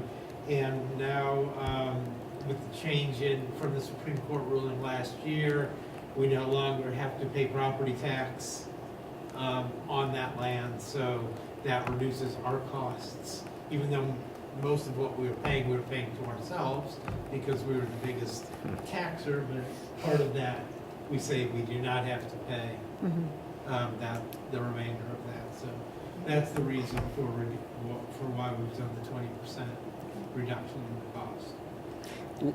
Would it be appropriate to caveat this, that if in fact we don't reduce the acreage that's farmed, that we'd revisit in some way what the rate is? Well, Yes. the 63 includes the part of Yes, includes up it to the includes stream, all right? that right now. It's right, Oh, all of it, the whole project? Yes. 63 Oh, okay. is 63 include. Well, I don't know if it's the whole. You're not filming that whole I thing. was closer to 70. Was it? Last year, yeah. Okay. It's definitely down 3.5, right? Right. I forget the number, but I was thinking it was close to 100, it was over 150 an acre. It was like 154 an acre. But I didn't realize, I never heard that you got tax exempt status. That was a Supreme Court decision about a year ago, a court decision last January. This year is the first year it's exempt. We pay tax on it. That was a court decision last January, basically saying that if it's owned by a public school, because of a law change about 5 years ago, it doesn't matter whether it's being used for a exempt purpose or not, it's exempt if it's owned by a public school district. And so that, that did occur. What I'm hearing though is that you would like to have a hard number of the acreage in the future. Or That just, you're- this is pending the decision of, Correct, on. pending the decision. Right. And that, can we give you, do we have to vote on it again, or do we have to, like, can we give you permission to amend the contract? You would probably have to remove the, Up to. no, we'd have, no, the up to is okay. Okay, we probably have to remove the $136 an acre from the language of the resolution. Right. If you're saying the amount we're gonna charge may be influenced by. No, I don't think that's what. No, they're I think just it's the worried amount of about the land. Acreage. I'm sorry, maybe I misunderstood. No, you didn't. I had suggested that if we don't end up approving the land lab modifications, and so we don't therefore reduce the amount of acreage that's currently farmed, you have the other two factors that might warrant a reduction in price, but you're missing the third, so maybe there's an adjustment. I may be making it, more of a mess than it's worth, but I just, it is entirely possible that there's no change to the land that's farmed, and so, we should account for that. Okay, well, Mr. Van Ness said that he could wait a month. I would suggest Yeah, that's then good. that Yeah. if that's the case, if we don't need to approve the Why don't we lease push this a today, month? let's defer everything for a month, if that's okay I've with you. already made my commitments, I guess. I got the carriage in front of the horse. I think you hopefully have a sense of our goodwill. All right, so So we'll take, that's my suggestion, but Yeah. I That's a good idea. I don't think I made the motion on the motion, so Who I made don't have the motion? ability to change it. Would you like to remove your motion and we'll just table this item? and Thomas, it's like, does he have to, or just the motion itself has to be? How do you table? Do you I Just think withdraw it. At this point, you would have. Withdraw the motion. You would either have to have a motion to withdraw the motion, or probably a second motion to table the resolution. The vote. Yeah, do I have a motion to table the, I would like to make a motion to table this agenda item for 1 month and revisit it 1 month later. Is there a second on that? I'll second. thank you. Mr. Khan, I apologize for the clerical error. Okay.